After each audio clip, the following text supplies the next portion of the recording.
We're in the morning.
Hi, everybody. Hi, it is I, Trooper SJP, and this is the Academic Foxhole. And it is Saturday, and I have a couple of things that I need to talk to you about. It's really important. So, one, I realized that this was... Hi. It's Saturday, and on Saturday I play the PS4. And today, like for 90 Saturdays in the past, I will be playing the Outer Worlds. But we're going to finish it today. Today is our final Outer Worlds. It's been 4 years of us hanging out together, playing the Outer Worlds with no distraction, just like no talking, no distraction, hardcore gamer, backwards hat, yelling into the mic, speed running. And our speed run of the Outer Worlds will finish today. My call time for practice thing should be 4:30. And in honor of this momentous occasion, I thought that I would wear my donut robe. That is correct. I have a donut robe, and I'm wearing it in great honor of this moment. And as I sat down and was about to go live, the first time I was like, oh no, I don't have a beverage. Now I have a beverage, water. But then right as I was about to go live the second time, I thought, oh, I love this donut robe. And then I thought, wait, I don't have donuts. I should order donuts. And so I just made an order with Grubhub for some donuts from this little donut shop that's actually quite decent. And so I may have to put us on the break screen briefly in, I don't know, an hour, half hour, an hour, to pick up donuts, and then I will eat a donut in your honor. Right here in front of y'all, having donuts in your honor. And I just thought that that would be the most fitting and perfect way to have our last session of the Outer Worlds. I'm very excited. Hey, starting with tech issues is my gimmick. I'm calling for... No, there are no tech issues at all. I was just about to use your words. No, I just. Yes. So I thought it was, maybe it should be, yes, Veterans Day donuts. That's what it is. Remembrance Day donut. Yes. For the reference, the current speedrun of this game is 7 minutes and 42 seconds. That's basically what we've done, right? I mean, I feel like basically it's the same, right? I mean, 7 minutes, 42 seconds. Amount of time that we did. I just feel like that's we're exactly the same. We did, yeah. It's the same. It's the future now. We should be able to replicate donuts. Yes. So, hi. How are you all doing? I hope you're doing really well. I was so last night was in the foxhole. It's always trooper time. Vio just said that I pulled off the world's worst speed run, or the world's best speed run. It's just that what is best might be a little different than what other people think is best. Hello, Maro Maro. How are you? Welcome in. It's good to see you. I'm wearing my donut robe because this is going to be our final session of the Outer Worlds. And as VO notes, this is the world's worst or best speedrun, 4 years. And by the way, I started this in December of 2019. So we are like approaching our 4-year anniversary of playing the Outer Worlds, and we're going to celebrate that anniversary by finishing it. And I'm very excited. By the way, I'm going to just bring this up here so that it is here and visible as we chat about the things, of which we will chat many. Don't panic. Wouldn't it be hilarious if Trooper didn't manage to finish the game today? No, I'm totally going to do it. That's 8 minutes in one sitting, not 8 minutes per sitting for 100 sessions. If they did 8 minutes, I think I beat 8 minutes per sitting. I feel like I'm using the word beat the wrong way here. Right? With Trooper, all things are possible. Wait, 3 followers until 2K?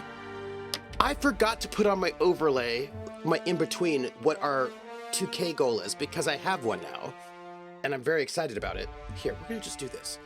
So, y'all. So Drafter was like, "Oh, did they get to the banquet?" And I was like, "No." And Krellin's like, "It was a very special, Wesley episode." So there have been some things about Wesley that some people were like, "Oh, that's what's going on with Wesley," but I think some other people did not know. And anyhow, I was not planning that today. I did all sorts of prep for the banquet and also for some other things. I did all my prep for the banquet and for some other things. And I was like, I'm ready. And then that's not what happened. Instead, people were like, we're going to go to the banquet. What's everybody going to wear? Who's going to go? We can only take 7 people. All right, so 1 person has to stay. Who's going to go? And then they're like, oh, Wesley, you're going to go. And he was like, cool. And they're like, oh, you cannot wear those clothes. You need to get you new clothes. And there was a bit of a panic. And then a whole different episode happened than I thought would happen, which... Take someone to watch your back, please. Oh, okay. Thank you. So a whole different thing happened, and it was... But see, here's the thing. The thing about Wesley was not, for me, the most... I mean, it was great and all, because, it wasn't exciting. it was exciting because, like, my players were great. I already knew it, though, so it wasn't a surprise for me. But the stuff that happened, we had memory inception. We had a memory, and in the memory, there was a memory. This was like some, the missing year of Severance. And, ooh, and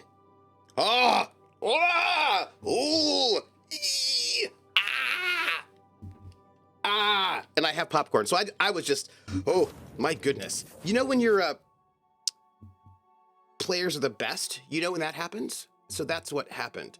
I'm gonna take the crew that I have because I feel like we're gonna get into a lot of combat. Oh, that Tartarus looks very nice. The Harlock 7 bits were also, they're so good. Against all odds, Crash Jones gets the job done. Also, I have more episode titles for Crash Jones serials. I would have thought Kareen would be the obvious person to leave behind. Does she even want to go to a banquet? No. I mean, she'll take free food. Kareen will take free food. That is a thing. Kareen will take free food. But to be very honest, she is never unhappy when she gets the ship by herself, to herself. She likes a lot of personal space. She likes her alone time, and if she's on the ship all by herself, that's great. Then she doesn't have to, you know, she enjoys that. So hey, do we think everything's going to be okay here? Or is this going to be like a... I'm going to pause here for a second. I have just got off of my ship on the prison planet Tartarus, not number 1, but Tartarus, and I'm here to go and rescue my mad scientist friend, and I believe I'm in trouble for not having docking permits, and so I think they're mad at me, but I don't care. So, you know, those are my feelings. Should you feed Jazz before the... no, he doesn't need feeding yet, but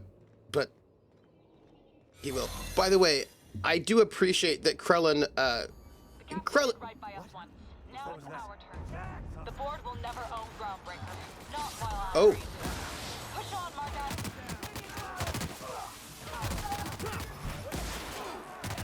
Margot. Oops, sorry. Wait a second. Hold on. Wait a minute. Hold on. Wait. Hold on.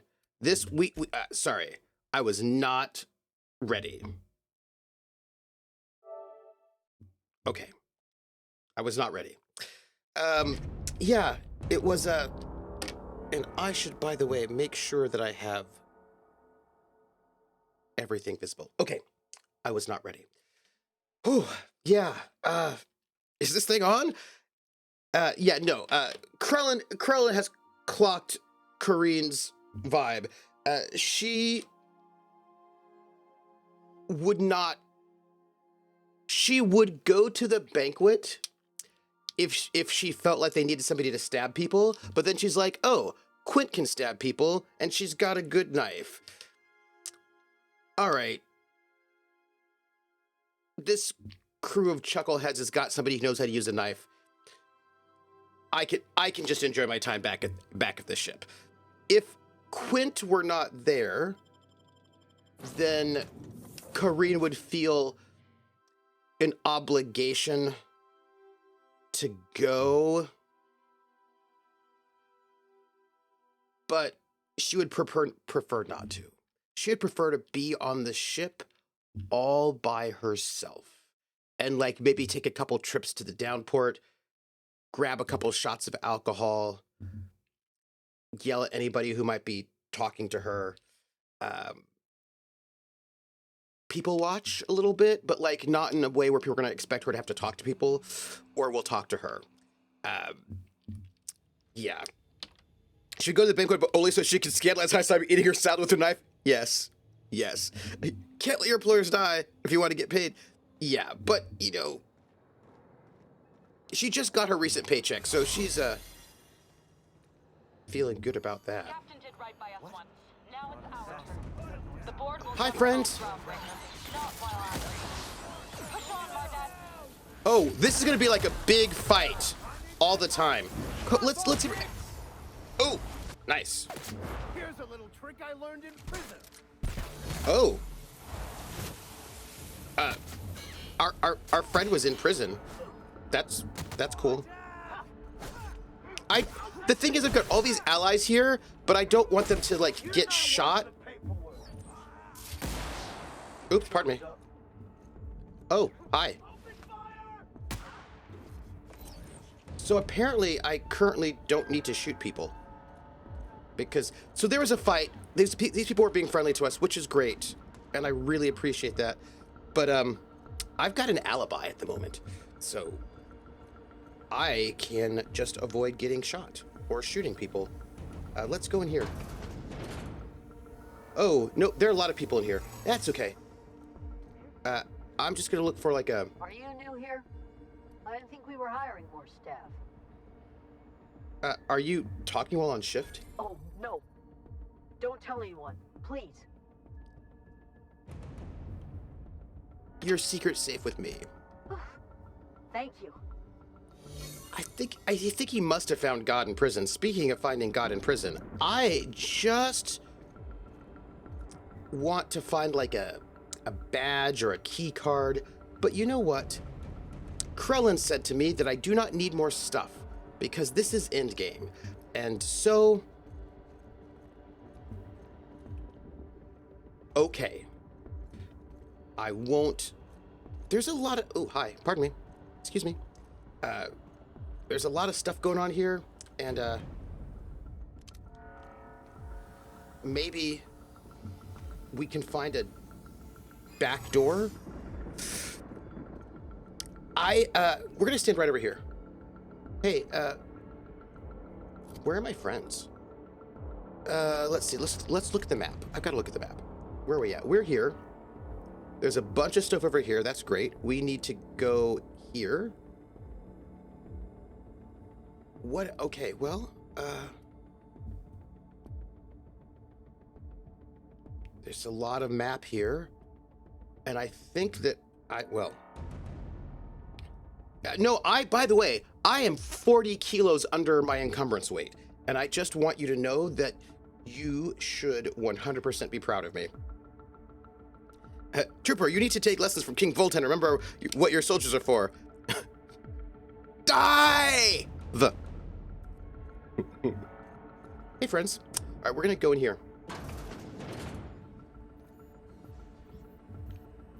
Hey, we're in a room. This looks good. Since nobody's chasing us, we're just going to go and loot things. It could be fine. I mean, I don't know. I don't know if we're going to make our speed run record if we don't do a... Something about you doesn't look right. Hey, I can't help the way I look. No, I meant your uniform. There's something about it. I'm sure you have better things to do than to worry about my clothes. Yeah, I guess you're right. Krellin says I'm allowed to loot ammo. Okay. Yes, you caught me ruminating again. Guilty as charged. What's occupying your thoughts? I wasn't actually talking to you. I just was trying to loot.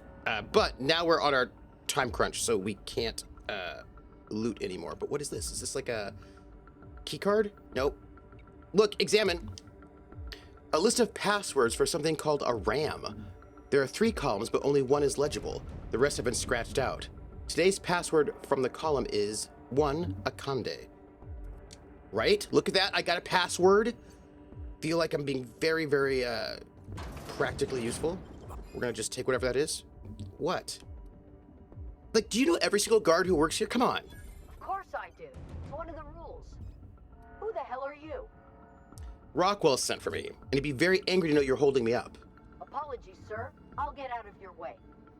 Good. Also, why are you all in here? I just wanted to, like, take all of this, for heaven's sakes. All right, let's go. We have a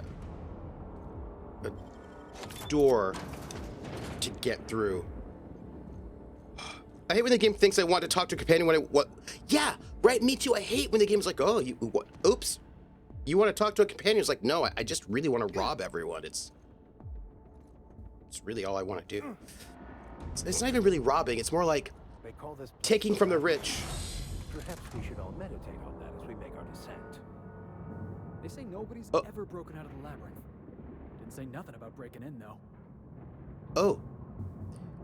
Vicar Max, so you were in prison here for a while. I see. I see. Oh, I hope you're not traumatized. Well, let's see. There's a... Lead the way, boss. I got your back. We need to get over there. Redistribution? It's not robbing, it's Robin Hood. Yep. So, y'all, I have conversations I want to have with you, but oh, look at this. You know what's really great about this particular window? When I move around, you can tell that it's not that it's a little bit old and warped. Nice detail. Nice detail. Oh golly, it's been restricted access. Also restricted access. Well, you know what? Whenever I've got restricted access, I always feel like I have to move very quickly so as not to get caught. There are a lot of people here. There are a lot. I wonder if there's anything. I know I should not do this, but that looks like a computer. Maybe? Nope, nothing interesting. Well, nope, I should probably be up here anyway, because I need to get to that, Okay. Okay, I suppose it is a prison.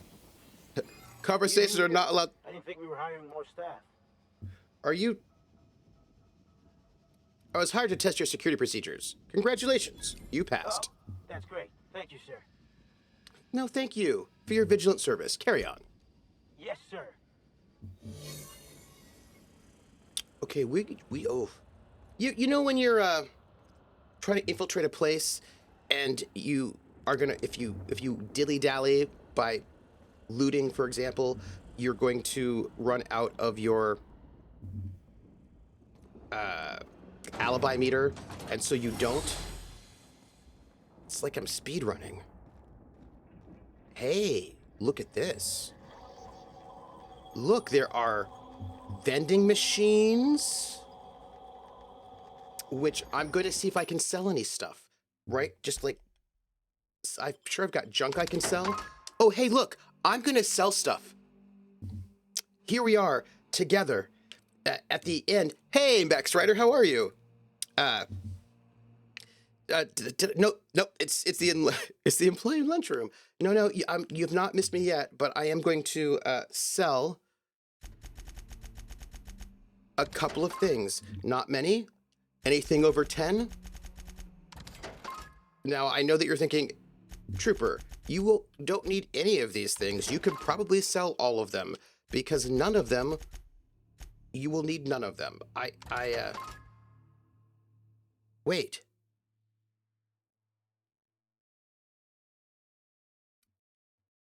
Maybe you're right. Maybe I don't need any of these. Maybe I can get rid of all of my, what do you call them? I mean, let's not be ridiculous. Not all of my stuff. I just meant, maybe I can get rid of all of my, my upgradey things. Right? Because, yeah, I am going to sell all of my upgradey things. And maybe this is the worst idea, because maybe right after this moment, I will need all of them. However, here's what I'm thinking. I just found a room that is full of vending machines that probably have healing potions. And whenever you get a space to pick up a lot of healing potions, that says one thing to me. And what it says is, you're going to go into a big, massive final battle, so get a bunch of consumables so that you don't die. And I believe I can upgrade my armor or my weapons like another level or two if I have more credits. And I'm gonna get those credits right now. Roller, who needs to run fast? Come on. Okay. Carl's like, you don't need to worry about inventory. No, but I'm gonna get a bunch of credits and I'm gonna level up my gear the last time so that I'm as leveled up as I can be. And then I won't die, maybe. Also, you know, when we finish the Outer Worlds, we can reset our death clock. I know I died maybe once. Once that counts in That's weird. Hey, I have to tell you all something. I have to tell you something. You can't see it, but I can see it, and I'm going to tell you a thing. I was at 290 kilograms out of 330, and I just sold all of my weapon upgrades parts, and I'm now down at 157 kilograms out of 330, which means I was basically carrying 133 kilograms worth of upgrade parts, which feels obviously makes sense. Thank you, Nutrisystem.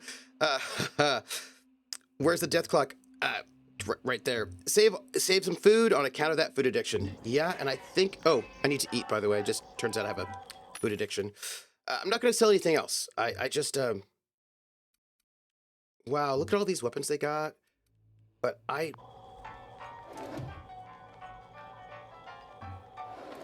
Energy cells. I'm just going to take that. That's ammo. Okay. That's more ammo. I'm going to take this assault rifle, not because I'm going to use it, but because I might need weapons parts. Because I'm going to go into a big battle, and I don't know if I have enough weapons parts to repair my weapons. So we're going to get ourselves ready. Ready for... Look at all this food. No, I think I have enough food.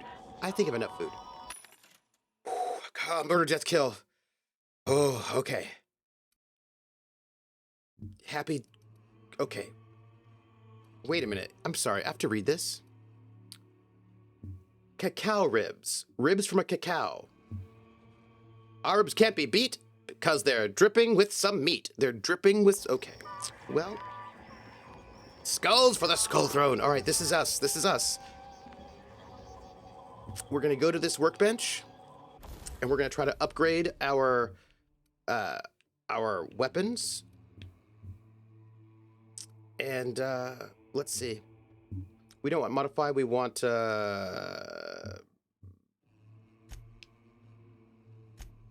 tinker. Okay, let's see if we can upgrade any of these weapons. This one, the needler, we can. The assault rifle, we can also upgrade, but let's see if our armor can go any further. Yes. Oh, well, upgrading our... We no longer have enough bits to upgrade our helmet. And so, we're going to upgrade our science weapon. We have no more bits to upgrade that. Upgrade this. We have no more bits. We have spent our bits. We are... I believe we just picked up this weapon, which we're going to break down so that we have a few more weapons parts, because I go through weapons parts a lot. I go through them.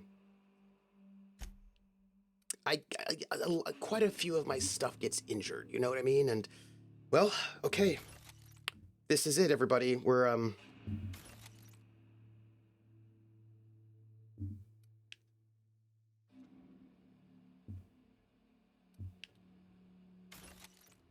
okay. We're gonna eat some food, because apparently food is a thing that people have to do in real life. And by real life, I mean in the game. This is some Spacer's Choice stuff I want. Here we go, a mock apple. Milk for the cornflakes. VO. Yes. Okay. And let's save.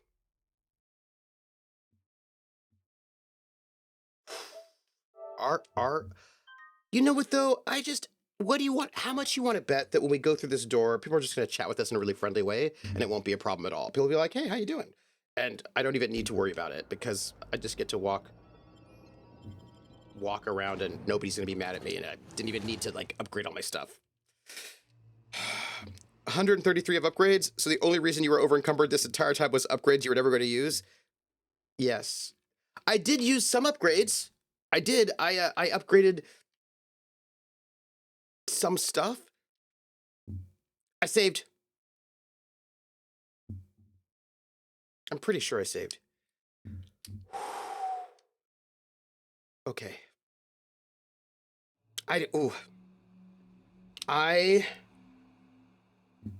Golly. Okay, you know what? This is I was talking to Nuggetosaurus, who's playing over in Lindy's Call of Cthulhu game.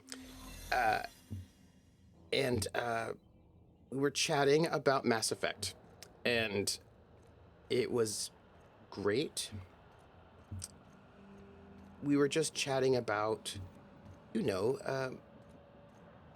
getting... It's a very great end game, Mass Effect.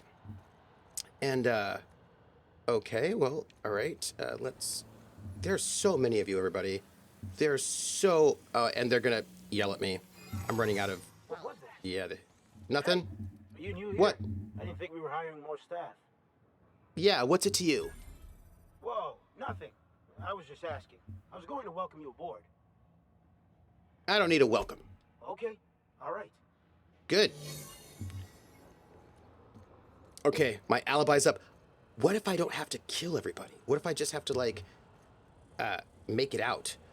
I bet it won't be as easy getting out as it is coming in as my... Oh, look at this prison.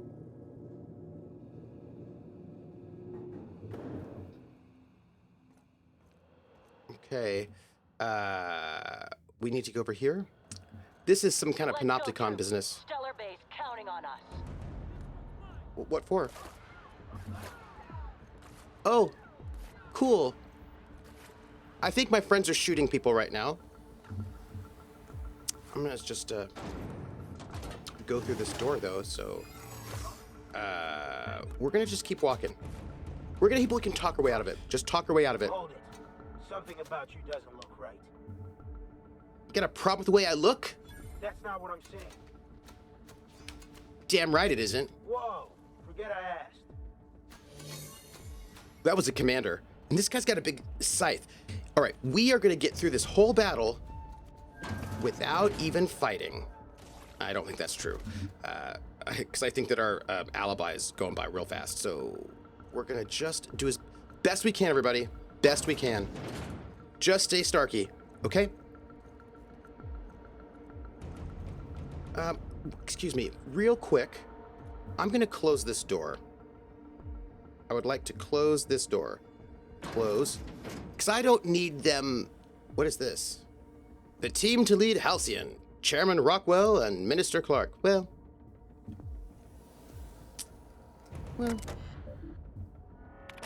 Let's unseal this door, shall we? Have I saved recently?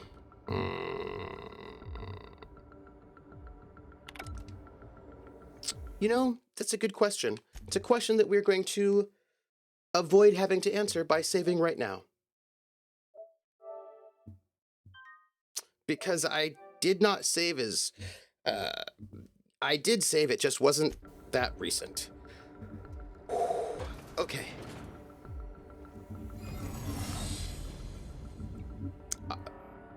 Oh. Some propaganda? Great. I don't know why he ran out, but, Oh. As a reminder to Labyrinth employees, access to secure data is a fireable offense. Furthermore, being fired from Labyrinth staff is punishable by life in prison. Wow. Okay. Cameras. Jim! I'm trying to get straight with Akande's orders. Only a few things more from my end, but I don't know what we're going to do, what we'll do about cameras. She says security footage ain't enough. They want proper reels? What's going on? Huh. She's bringing in a VIP for internment. Security's ramping up too. Sorry for the inconvenience. It's a fine mess down here. She's bringing in a VIP for internment. Security's ramping up too. Sorry for the inconvenience. It's a fine mess down here. Said something about recording an announcement. They're all overly excited it's hush-hush, but I guess this VIP's been on the run for a while. I bet the engineers have a few cameras. I'll see if I can track some down, Jim. Poetry jam indeed. Jim, I appreciate it. You know her. We'll miss a check on this list. It's our heads. You have no idea how tough it was getting a fucking green tarp. Well, they want to have important announcements, apparently. By the way, Max Ryder, you know Poetry Jam voice. You know it. Nope. And I appreciate that you know Poetry Jam voice. It appears that whoever works here uses adhesive notes to stay organized. A couple of the more intelligible notes. Rockwell visit to-dos, confiscate badges, done. Reprint badges, pending. Change maintenance locks, pending new locks. Order new locks, done. Reevaluate lockdown procedure. Update docking authority with new lockdown procedure. Intake bet, over under weekly. Bottles 5, 621, weapons 4. Okay, well, that guy ran out, don't know why. We're gonna go through this door. Let's look at our map, why don't we? Okay, we need to be here, it looks like.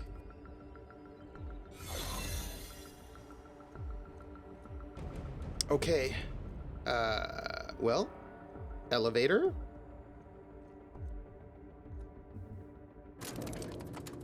Oh, okay. We're going up. Ah, I found the reason why heroes are always so easily able to infiltrate the bad guy's secret base. Meme? Been looking for it. Oh!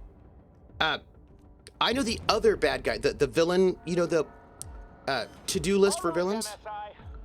I'm not one for rousing speeches, but the captain needs our help. So get in there and fight. Okay. Sure. The chairman is here? Oh. My disguise failed? No. Oh. Hi. Oh, hey, you're my buddies. Yeah, we're gonna just go. I think ain't we're feeling good. jittery, are you? Because I'm not. Everything in my life has been leading up to this point. I believe I am ready for this. We are. Vicar Max, I'm glad I'm taking you with me because apparently you need to work through some stuff. All you've done. Oh, All the work you've destroyed. All the money you've cost me. excuse me? Your misguided crusade has doomed Halcyon.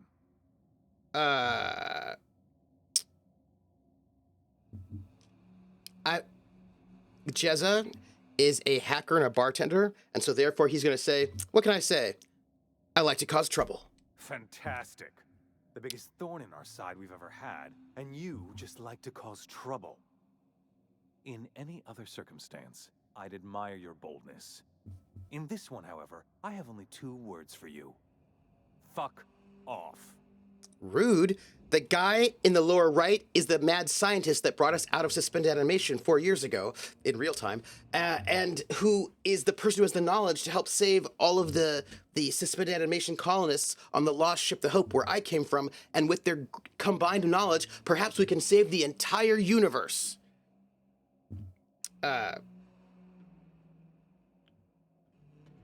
Whoa now, there's no call for hostility. No call for... You unbelievable bastard. Sophia should be the one wasting her time with you, but you killed her. I'll have you hanged, quartered, bankrupted. Thankfully, you're in a prison already. Find the nearest cell and wait until I'm done here. Then I'll drag you to the executioner myself.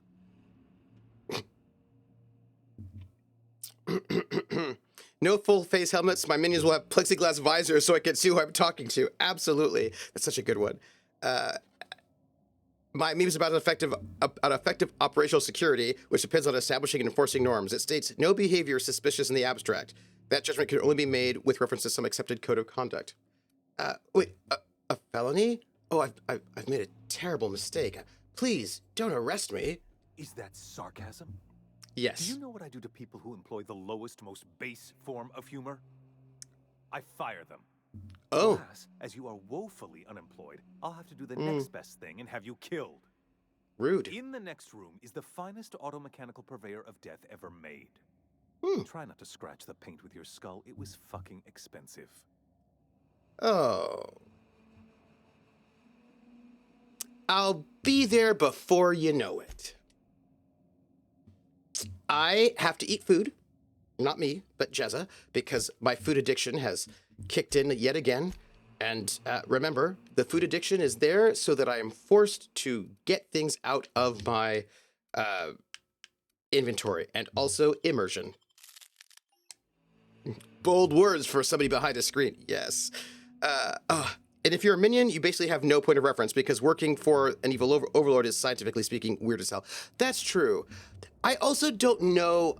Like, I have some questions about working for the evil overlord. What do we have over here? Ooh, hey, it's the ram. So this creature is apparently the finest, best killing machine creature in the entire universe. So that's interesting. Maybe it is, maybe it isn't. I don't know. We'll have to find out. You had to fight a giant squid as part of your orientation. Oh, that's how. I see. You're pretty sure Alice over in engineering is a version of you from a parallel universe. But neither of you ever has the guts to bring it up. Your supervisor wears a horned helmet in the goddamn break room. So I feel like working for an evil overlord is either going to be the best gig or the worst gig. Although, it is Veterans Day, which means in honor of Veterans Day, I should say it is probably the most boring gig most of the time. You're probably just like sent to probably at a base somewhere that is exceedingly boring. Nothing happens until it does. That's what I imagine. Oh, look at that. I do not have the hack. Designate Ram as a hostile intruder. Let's do that. Let's exit. Let's watch this, shall we?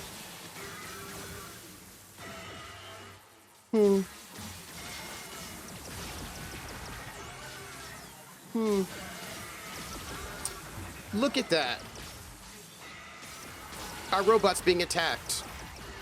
Now, this robot might kill everything, and I suppose that's fine too. But I'm gonna... Oh! Hey, everyone.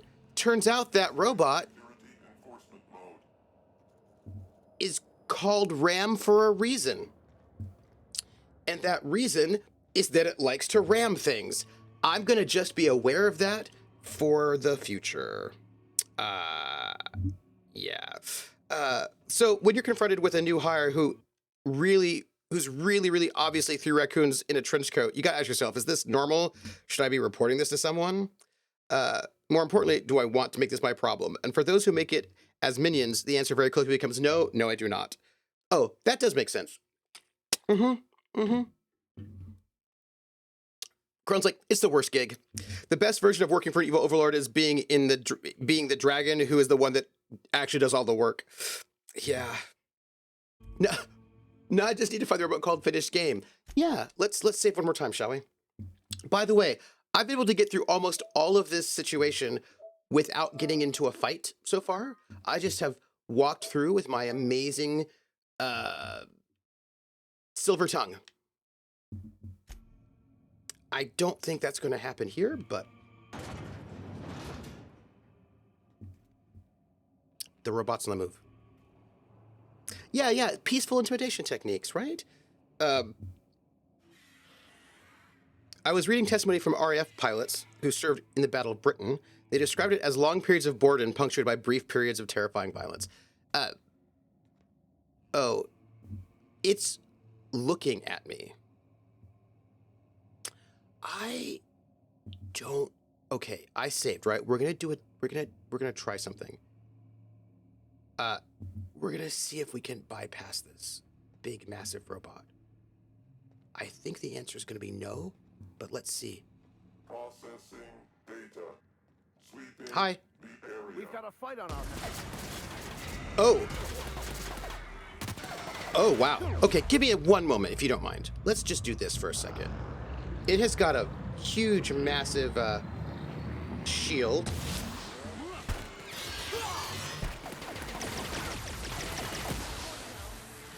Everyone all right? And let's get... Yeah, we're fine. I'm fine. Because I have a weapon that shoots electricity and a hibernation chamber key. Let's take this, why don't we? Yeah, I feel really good about my life. Let's repair all of our equipment.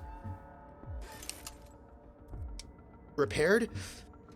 Look, I'm carrying a gun with a lot of electricity, which I think is harmful to robots. I cannot confirm this to be true, but I believe that electricity and electronics are not the best of friends. Why would the evil villain move? Just give the kid the here to use a card. I know. Let's unlock this hibernation key. Hey, I'm feeling really good. 2 shots. EMP gun, right? Oh.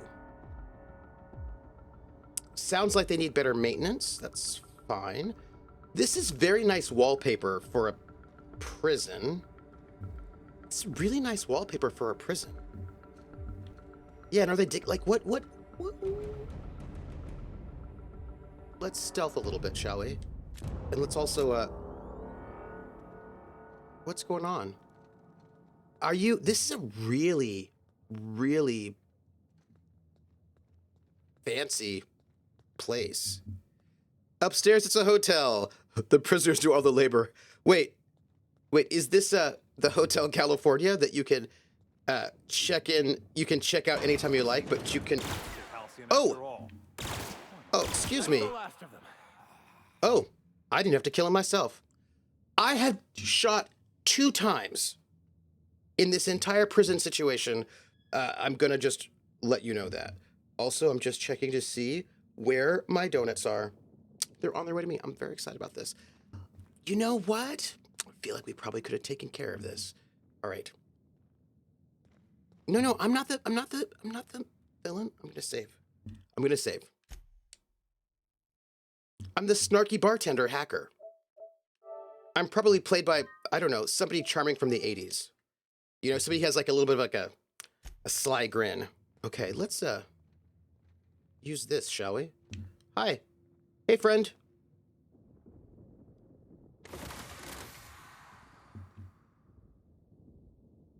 Tony Danza? Yeah, like Tony. Oh, the chairman's key. Okay. Guess what? I don't have to confront the chairman because, and I needed the key.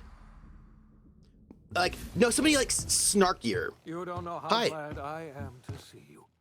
Hi. You lunatic. You broke into the board's own fortress and killed the chairman just to rescue one doddering old man? You are absolutely out of your mind, and I can't begin to thank you enough. Oh, Matt LeBlanc would be pretty good. Like, I kind of feel like maybe like a Tom Selleck from the Magnum PI era could also work. You know, you just want somebody who's like got their good bartender snarkiness. Are you kidding? You know I wouldn't let anything happen to you, Phineas. I know, my friend, I know. And now it's finally over. The board's finished. It's only a matter of time before the entire system slips from their grasp. You've broken the board's stranglehold on this colony, and you saved my life. But there's still so much we have yet to accomplish. You and I are going to have to work harder than ever to save Halcyon.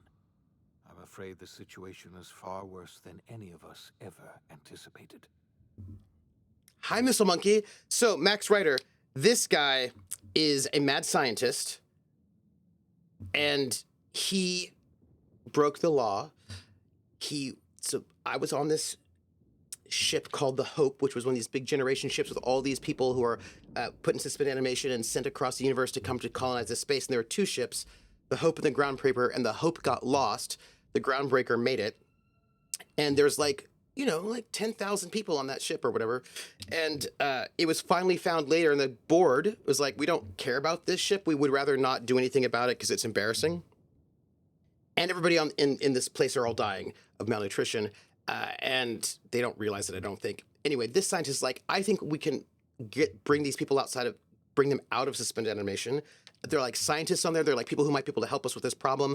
And the board is like, no. And so he did it anyway. And so he's on the run for being a mad scientist oh, by the way, he also brought me out of suspended animation. That was that's how the game started. I'm being brought out of suspended animation by this guy who's on the run for being a terrorist. You know what? Great. And I was just about to pop open some drinks and celebrate. I would like nothing more than to celebrate this victory, but we have a serious problem on our hands. Earth has gone dark. We haven't received a single message in 3 years. There's been no communication, no signals, nothing. What do you mean? 2 years ago, the Earth's Directorate's frigate disappeared on their way back to Earth. We don't know what they discovered when they arrived, or if they arrived at all. Oh. Hold on, Doc. Are you telling me the Earth went dark 3 years ago, and the board's just been covering this up? What? They've been incredibly effective at concealing the truth. Right now, No. the only people in the colony who know are standing in this room. Wait. Earth is Wait. only an idea to us, but that idea is the bedrock the colony is built upon. If people were to find out it's gone dark, the shock could be too much to bear. I don't want to imagine what'll happen once news gets out. Let's just keep this between us for now. We're in serious trouble, my friend. Do you know what this means for Halcyon? We can't rely on Earth for support anymore. We've been cut loose. We're entirely on our own. On our own? No! I had to my stream pedal, which what I used to trigger that sound, was far away from my foot, so I couldn't actually trigger it, but I fixed that. Missile Monkey, how are you? The difference between Phineas Wells and other mad science is he's legitimately insane. He's got a lot of PTSD and trauma right now, you know? Yeah. The dramatic movies still need to be much louder. Overwhelmingly loud. I think you're right. Let's see. Wait, hold on. I need to ask you something. Yes, certainly. I'll help however I can. Huh. What do you think happened? I don't know what happened, but something must have gone horribly wrong. I don't know why Earth's gone silent. I don't even know if Earth exists anymore. We have no connection back to Earth, and return is likely impossible. We're completely alone out here. So, Vo, we have food. It's just that we're still dying of starvation. Basically, Krellin knows what it is. That the soil's the wrong kind of soil, but we don't realize it. That it's like there's an amino acid situation where we need like left branch amino acids and it's all right branch amino acids or vice versa. So we're making food and eating the food, but it's actually not nourishing us, but we don't know it. And maybe these scientists will be able to figure it out. The famine is because people can't grow crops that actually feed people, and the hope has the scientists and engineers the colony has heretofore been lacking to solve that issue. Missile Monkey says, the hope would drift on for eternity, and deep knowledge about what the corpse did is lost. So of course they don't want those people awakened. Yes, because they're the worst, but I'm a bartender hacker, and I'm going to make sure the truth is out there. So you mentioned a frigate disappearing? You might have heard of the Earth Directorate's frigate. Half the colony's really. entire military was on that ship. They were returning to Earth when they vanished without a trace. Wait. That was 2 years ago. We haven't heard a word from them since. Whatever happened to Earth likely happened to them.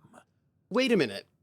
Wait, why? I'm sorry, not that you know, because you're not in charge of this, but why exactly was half of all of the colony's military on a frigate bound for Earth? That sounds sus. Were we trying to invade Earth to steal their food? What's going on? That seems sus as all get out. Yeah, it's like scurvy or rickets, but I think we just didn't realize it, right? It's not just famine, it is that the food they have doesn't supply the necessary nutrients, yeah. So we're not starving, we're slowly dying of a deficiency disease, and we don't even realize why. Yes. Invade Earth, get their women. The colonies need women. As does Mars. Krell says, the reason the board was rationing and culling was because they had supplies from Earth that did provide nutrition and wanted to stretch that supply out. Probably for themselves. By the way, there's something else. I know about the other colonists, Phineas. I wasn't trying to hide the truth from you, but after all you've done, I owe you an explanation. He was experimenting on Yes, people? I experimented on the Hope's colonists. Each of my experiments ended in catastrophic failure. Each of my subjects died in agony. You are my first and only success. I didn't tell you about the others because I didn't want to burden you. My failures are my own to bear, not yours. I forgive you, Phineas. Thank you. Perhaps in time I'll learn to forgive myself. My apologies. I need to get a hold of myself. We've far more pressing issues to worry about right now. If you have any more questions, ask me. I'll answer as best I can. I don't have any more questions. We've got work to do. Also have to tell chat something. Yes, we do. You've done a marvelous thing. You've succeeded where anyone else would have failed, including me. We must begin the revival process immediately, starting with the Hope's brightest minds. And then we're going to fix this damn colony, one problem at a time. We're going to need a leader, and I can't imagine a better person for the job than you. What do you say, old friend? Will you help us? I'm a bartender and a hacker. I'm not a politician. Damn it, Jim! A bartender and a hacker, not a politician. So there's a thing I wanted to share with you, but I know that if I do that, I'm going to get food hungry. Let's see. The board can't let us unwashed masses get good food. Then what would we eat? This is what I want to talk about. Artie says, probably because one of the generals can be controlled, so the board tried to get rid of them in those laws, and probably, actually. So he's experimenting on waking up colonists from freeze with, he was trying to wake people up, but of course, when he tried to wake them up, they just liquefied, and so he was trying to get better at the process over time. Oh, okay. Yeah, Vio, Jezza wasn't his first choice. Jezza was his only first success. Let's see. You can count on me. I will help you revive the other colonists. When I revived you, I thought you were going to help me save this colony. I was wrong. I had our roles reversed, you see. You're the one who's going to save us all. I'm just the one who set you on your path. You're the best thing to ever happen to Halcyon. If you want to take it upon yourself to lead this colony, you have my support. We're not a colony any longer, are we? Our last connection to Earth has been severed, and so we have been set free. Our future is uncertain, and no one knows what tomorrow holds. Exciting, isn't it? Yeah. Wait. Lifetime employment program ruined. Chaos on Tartarus. Leaves board in disarray. Anarchists destroy our utopian future. I don't know. That's... The OSI teaches that everything in the universe happens according to the grand plan. But the stranger that arrived in Halcyon was an unplanned variable. From the moment he landed in Emerald Vale, his actions altered the course of history. The events on Tartarus brought about the end of the board's authority. But the board's mistakes would haunt the colony for decades to come. The damage they left behind would require the work of a generation to repair. Dr. Phineas Wells began reviving a handful of the Hope's colonists. Engineers, scientists, technicians, and intellectuals. They were among the brightest minds the Earth had ever sent out into the stars. The Hope scientists and engineers woke up in a colony descending headlong into total collapse. With no way to return to Earth, they had no choice but to band together and devote themselves to the cause of saving Halcyon. This music's effective. The people of Halcyon were nothing if not hardy. In the absence of the board's authority, many of the colony's settlements banded together with a single purpose in mind: survival. Life was especially hard in the years to come. Some towns dissolved by attrition and starvation. but most of them found a way to carry on. In the years to come, Halcyon was forced to reckon with its newfound freedom. The board was gone, and for better or worse, the colony was responsible for its own destiny. Between MSI's worker-centric policies and the iconoclast's manpower, Sanjar and Zora were able to rally many of the Terra 2 townships to their cause. MSI's workforce swelled, and the iconoclasts enjoyed a significant surge in their ranks. The board was too distracted by infighting and internal politics to stop MSI from becoming a powerful corporation and a refuge for townships that might have fallen through the cracks. Sublight Salvage adapted to the changes in Halcyon, shifting their business model to suit the times. Their claims of legitimacy were scrutinized, but ultimately unquestioned. Lilia Hagen would continue to protect her family as ruthlessly as ever. MSI becomes a workers' co-op, basically, yeah. Workers bereft of any purpose in life. Most of them made their way to Adelaide McDevitt's camp, hoping to ingratiate themselves into her favor. Adelaide accepted only a few to her community. The rest were turned away and likely died of starvation. Ouch. Nevertheless, Adelaide's camp grew into a well-established town. Adelaide McDevitt refused to cooperate with the ongoing effort to save Halcyon from collapse. A sympathetic deserter stole a copy of her research and delivered it to the Hope's scientists. It is unclear how useful Adelaide's research was. An optimistic estimate suggests her work may have bought Halcyon another few years of survival. Adelaide would never know. She died that winter. Under the leadership of Junlei Tennyson, the Groundbreaker held firm against corporate influence. The ship's mechanical stability gave Junlei the time to educate a promising generation of engineers schooled in her family's traditions. The future of the Groundbreaker looks promising.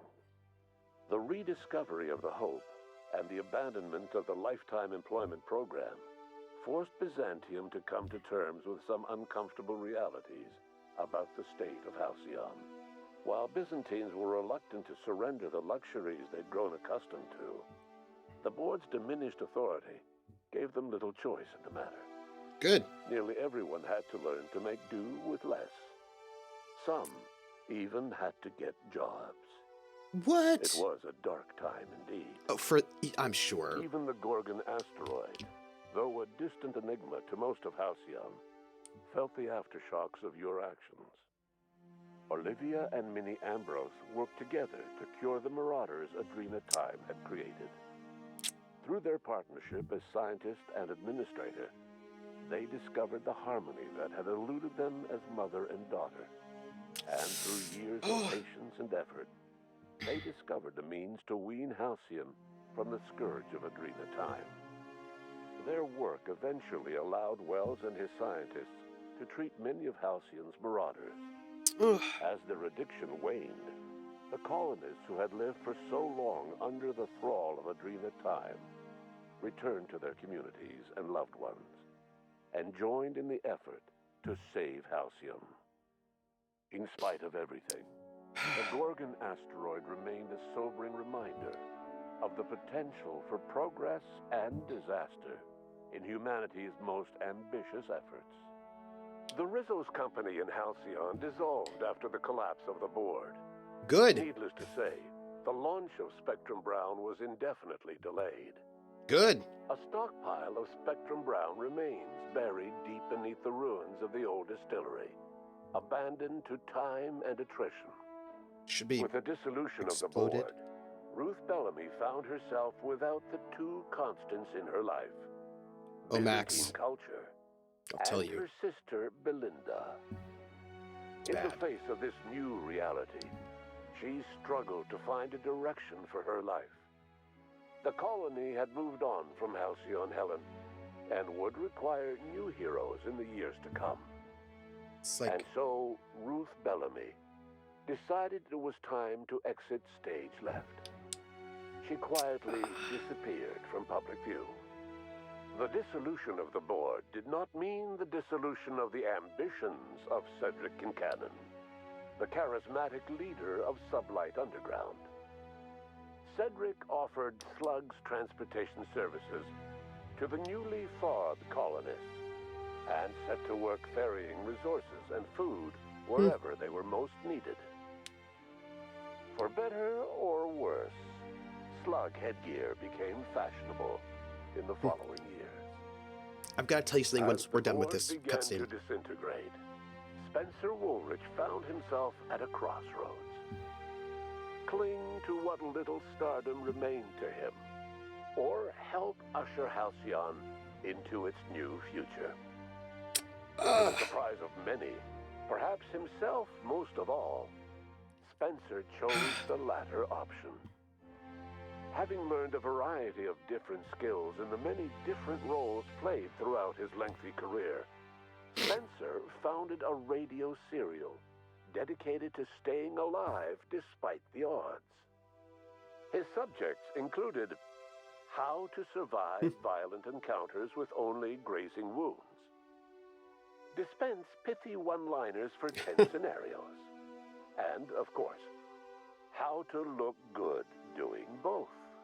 After a brief attempt at dating Helen as one person rather than two, which both Bertie and Helen found too strange, Bertie struck out on his own to try his hand at raising woolly cows. Okay. Many of his former Rangers teammates soon followed, accompanied by the woolly cow the team had originally plied with alcohol. The dairy farm thrived under Bertie's leadership and care. Good for him. The Dairy Rangers privately believed that the woolly cows softened Bertie's temper considerably, although the only one brave enough to say this to his face was promptly headbutted.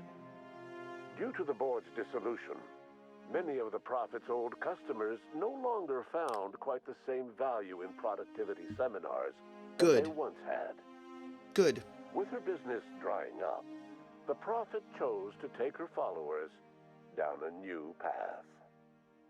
Months later, salvagers on Eridanos found clues leading them to a seemingly abandoned bunker out in the wilderness. Inside, they discovered horribly mangled corpses, sacrificed to a blood-scrawled portrait of a sprat-headed deity. Yeah. The Prophet was not among the bodies. That sounds like a Your influence cult leader. shifted Ellie's perspective. Oh! She finally admitted, albeit grudgingly, Oh. that she just might need other people. Sometimes. With a steady income from the life insurance payouts, she was finally able to afford a ship of her own. She hired a small crew and flew supply missions to communities on the fringe. Some of them were even legal. Hey, Life Ellie. in Halcyon was sobering for Felix Millstone. The grand revolution he dreamed of never came. There was no great awakening for the colony, no celebrations in the streets. There was only the hard, desperate work of trying to repair a broken colony. Felix never had a head for numbers, but if there was labor to be done, he was there to help. Eventually, Felix realized that the work of a revolution was done with two hands. As much as he enjoyed his adventures aboard the Unreliable, the vicar, known as Max, eventually decided that it was time to move on, to live out the life he had sought so long to create. He knew there were many in the colony who carried burdens much worse than the ones he had struggled with, and he devoted himself to easing their suffering wherever he could. He only ever took up arms again to defend the defenseless. Unshackled from a lifetime of striving and fighting the universe and himself, Vicar Maximilian de Soto was finally at peace. Once the matter with the Hope colonists was resolved, Junlei bashfully asked Parvati if she'd like to join her permanently on the Groundbreaker, and Parvati enthusiastically, if somewhat awkwardly, agreed. The stories of her adventures spread across the colony, and Parvati soon found herself the center of attention. Having served as the engineer of a renowned spacecraft, tramp freighters and wildcat miners sought her out by name.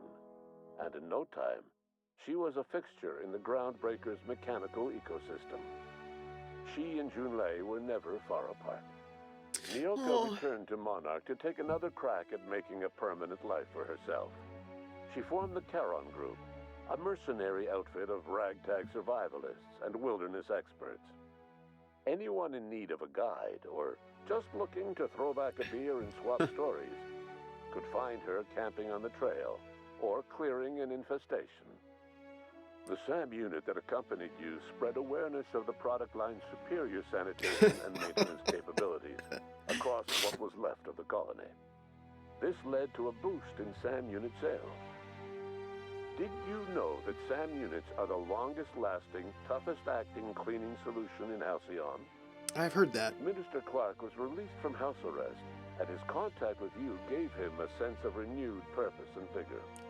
Once it became clear that no help would be coming from Earth, he threw his considerable efforts and talents into helping Halcyon manage the crisis before it. As for Dr. Phineas Wells, he spent his remaining years in his orbital lab. He eventually came to terms with his own past and was able to forgive the mistakes of his younger self by devoting his remaining years to serving the colony.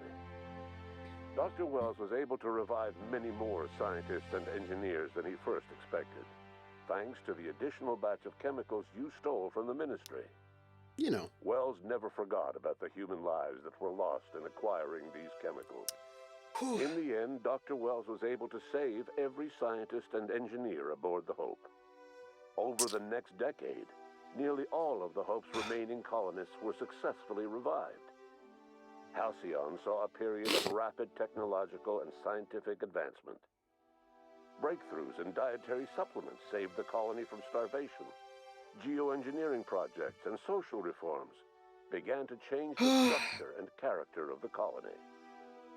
Dr. Wells laid the groundwork for the project to save the colony, but he would never live to see the fruits of his labor. He passed away a few years later. His work was carried on by the scientists and engineers he revived. Today, Halcyon has stabilized. The people of the colony work hard to adapt to their new circumstances. Nearby colonies send aid and supplies. Life will never be easy in Halcyon, but for the first time in its history, there exists a sense of real, genuine hope about the future. And what about you? The unplanned variable in the history of Halcyon.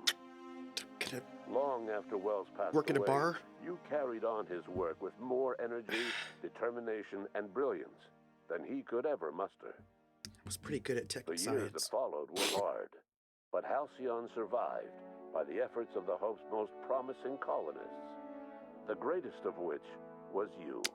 Oh, shucks. No one knows what's happened to Earth, and no one knows what the future has in store for Halcyon. All we know for certain is this: the name of the Unreliable and that of its intrepid captain will remain the subject of countless stories for years to come. Voja says, not bad for a smooth-talking bartender. Oh my goodness. Okay. We're getting end credits, which is amazing. My donuts are right outside the door, right down there, like 20 feet away. You watch those credits. While those credits are running, I'm gonna grab my donuts. I'm gonna come back and I'm gonna have a donut with you all, and then we'll talk about this.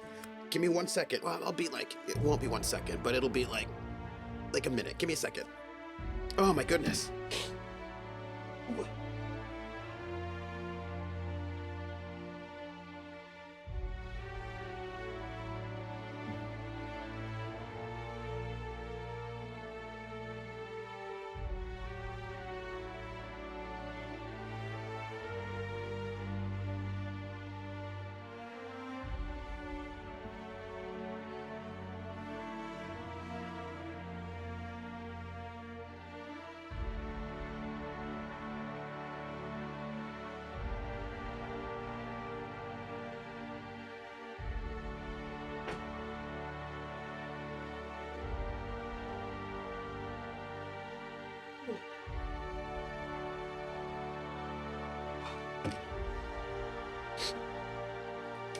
I'm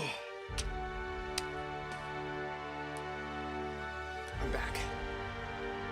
Oh, donut, leave us. Whew. I'm gonna let this go. No, I'm wearing a robe. I'm wearing a donut robe. I'm also wearing sweatpants, but I'm wearing a donut robe because it is a robe that celebrates donuts.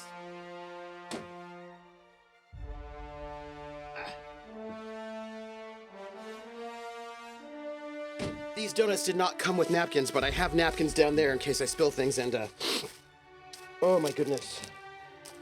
Oh, all right. So, we have things to talk about.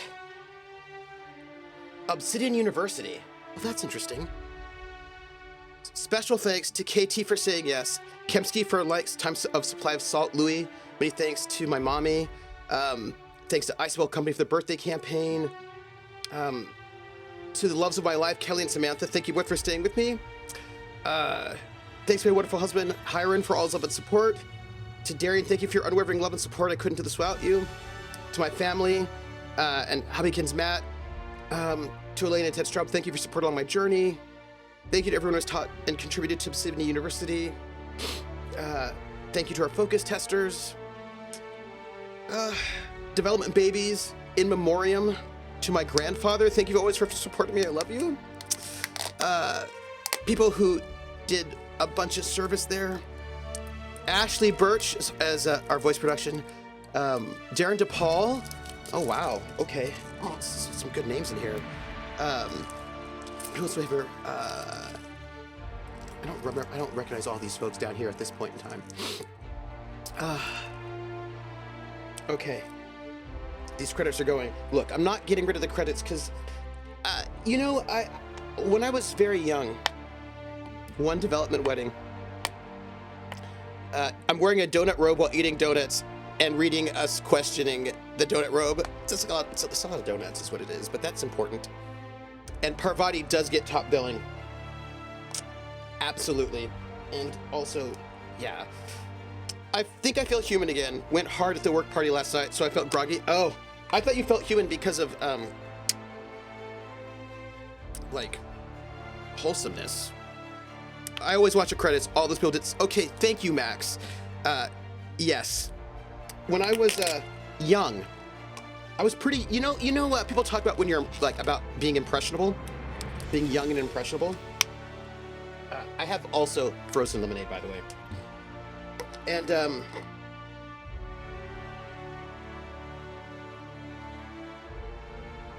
yeah.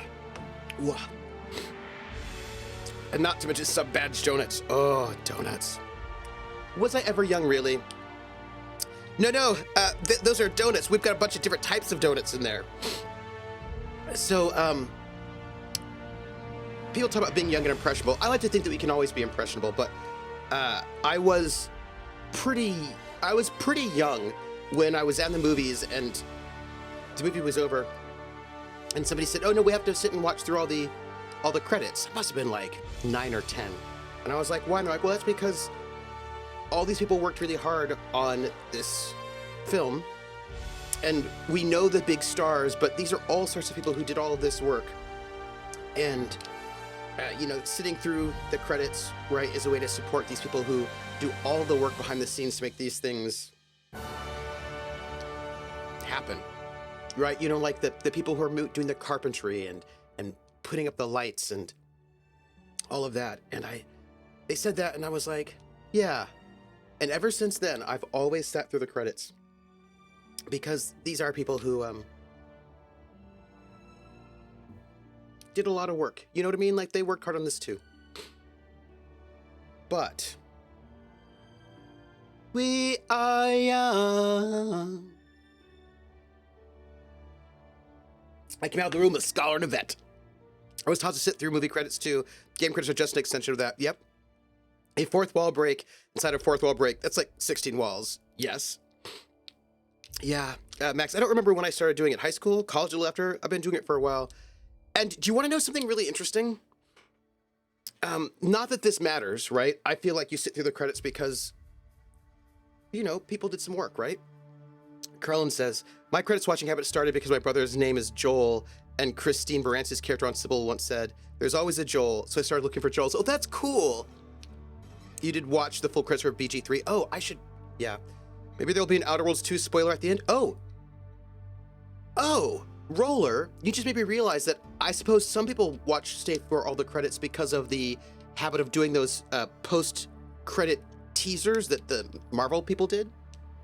I used to watch The Gaffer because I like the title. How it says, Gaffer, Best Boy.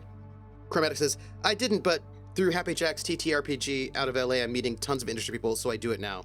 Yeah, that's so cool. Easter eggs. Andre, there's a credit in the Avengers Assemble for a Matthew Fuckward. I might have started in Ferris Bueller's Day Off. One of the earliest ones that had something after the credits, wasn't it? Well, I'm thinking about Nightmare on Elm Street. I'm pretty sure Nightmare on Elm Street was before Ferris Bueller's Day Off. And that definitely had no, it didn't. It just had a really irritating thing that I hated. Peril on Gorgon! Oh, really? Yeah, the first one is very good except for that last minute. The last minute of the film is really irritating. The movie is really good. Like, I'm not a big slasher person, but I think I thought that the first movie was really smart and very interesting. And it had like this really great sort of, the world building was really good. It made a lot of sense. And then the ending was very satisfying. It was this really great ending that would lead you to having no sequels, but it really was very smart and really well done, very satisfying. And then clearly the producers are like, you can't have an ending that won't let us have more sequels. Can you just undo it? And so like all the stuff that you built towards is basically undone in the last 30 seconds of the film. Like you actually get the real ending. You get the ending. You're like, oh, great, the movie ends. And then they put in like another minute that like ruins everything. And I was like, I'm gonna just pretend like Obsidian, special thanks to the medical professors risking their lives in the fight against COVID-19. More thanks. Yeah. We have Steve Bloom. I think I know Steve Bloom. I feel like I know Steve Bloom. Yuri Lowenthal. I feel like I actually know Steve Bloom. And when I say that I know Steve Bloom, I think I know a Steve Bloom. I wonder if it's the same Steve Bloom. Actually. Newly engaged. Stop it. If you cry, I cry. I know this is what I'm trying to say. Yeah. The last minute was not good. The last minute, and it really felt to me like it was forced from the producers because they just wanted to have more sequels, and I did not like it. But everything else it was like, look, and I'm going to say this. I know that Halloween and Friday the 13th are the classics, but in my mind, the first Nightmare on Elm Street was, I just think one of the smartest and coolest slashers. Like, I think it was so good. There was so much in there that was like, oh man, Nightmare on Elm Street was really good. Does a lot of view on anime. Yeah, the third season of Only Murders in the Building referenced the post-credit scene from Ferris Bueller's Day Off. Yeah, it was super tacked on. I like a love story to James Bond movie. Oh, that love story. Yeah, no. Steve Bloom is huge. You know what? I think I know a different Steve Bloom who's also like a nerd. But I think my Steve Bloom is more of an RPG design nerd rather than a voice actor. So I know we're talking about Nightmare on Elm Street. If you've not seen it, I recommend it. I will say there's this moment. Stephen was Mary Elizabeth. Oh, Mary Elizabeth. Okay, yep. That girly voice you know from like everything. Nice. Okay, yes. To say that Steve Bloom has done a lot of your work is being generous. Yeah. Or is it a huge understatement? He, so there may be people here in this chat that do not know Nightmare on Elm Street. And basically, people start getting murdered. Young teenagers start getting murdered because that's how it happens. Much love to the haunted PS1 community. Nice. Some thank yous. Oh, goodness gracious. So people are, young teenage high schoolers are being murdered terribly. And the thing is, well, one high schooler gets murdered, and people think it's her boyfriend that did it, but like the other high schoolers are like, no, there's no way that he would have done that. That makes no sense. And what it comes out is that there's a serial killer stalking the high schoolers in their dreams. So when they fall asleep, the serial killer comes and murders them in their dreams, and then of course they're murdered in real life when they're murdered in their dreams. That's Freddy.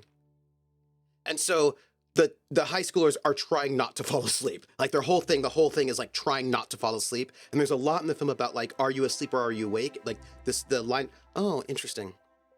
The line between being asleep and being, because you know when you don't sleep for like 3 days, then you might start having waking dreams. That's no good when you have a serial killer who stalks you in your dreams. No good.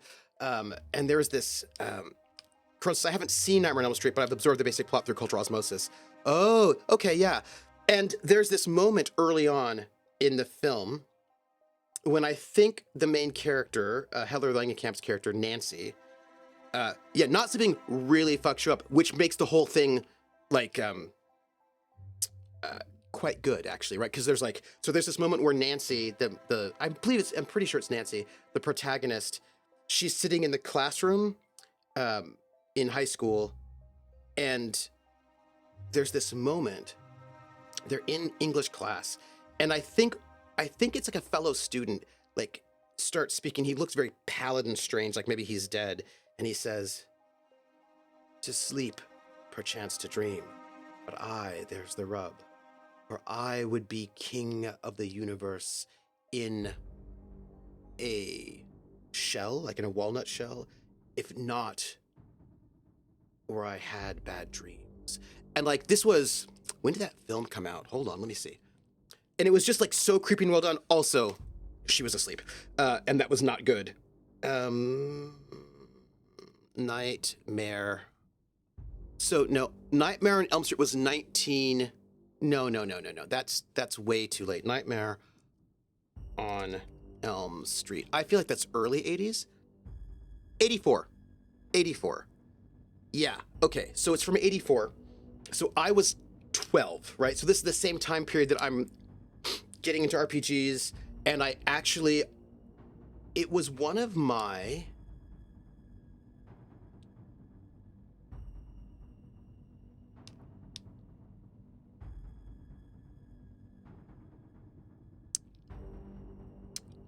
You graduated high school then? What?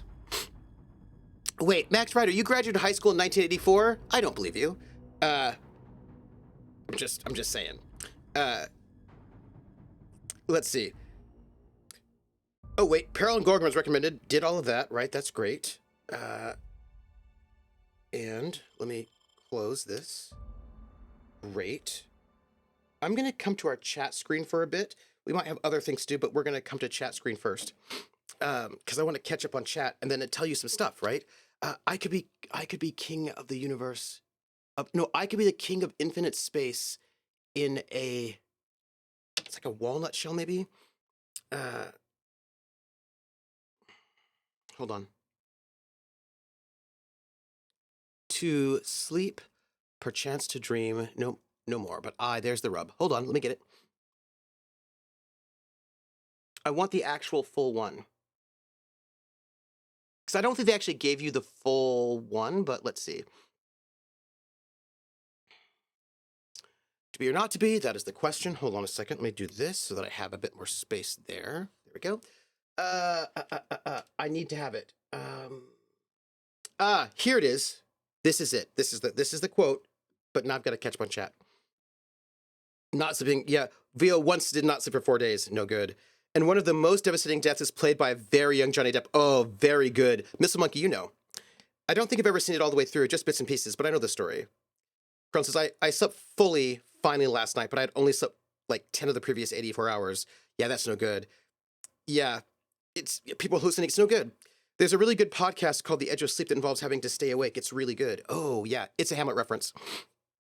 And the thing is, the fact that you start having hallucinations really helped in the film because all the parents would not believe the kids. They're like, you need to sleep, right? So that was really good. It's Hamlet. Yeah. Good old Robert Englund. Willie from V. Thank you, BP Phantom. And it was Willie from V, which I was very invested in. So I was like, oh, yeah. You were born, Max Ryder, you were born in 66. First off, you're not dead and you're not that old. But also, I'm a little mad at you, Max, because that means you're older than I am, and no one's allowed to be older than me. Once I was the youngest person always, and now I'm not the youngest person. And so, like, so now I just accepted that I'm not the youngest person. And then when there's somebody here who, like, beats me, then I'm like, dang it. Thank you, Vio. If I could be bound in a walnut shell and count myself king of infinite space, would that I hadn't bad dreams. Yes, thank you. Oh God, I could be bounded in a nutshell and count myself a king of infinite space where not that a boundary. That's the one. I will tell you, but I can't tell you yet. The beginning of Hamlet, I don't think, no, the quote is indeed Hamlet. I know I'm not the oldest. This like ruins my streak. Trooper, I'm a 1997 vintage human. You're 1,997 years old? That's amazing. I can't believe it.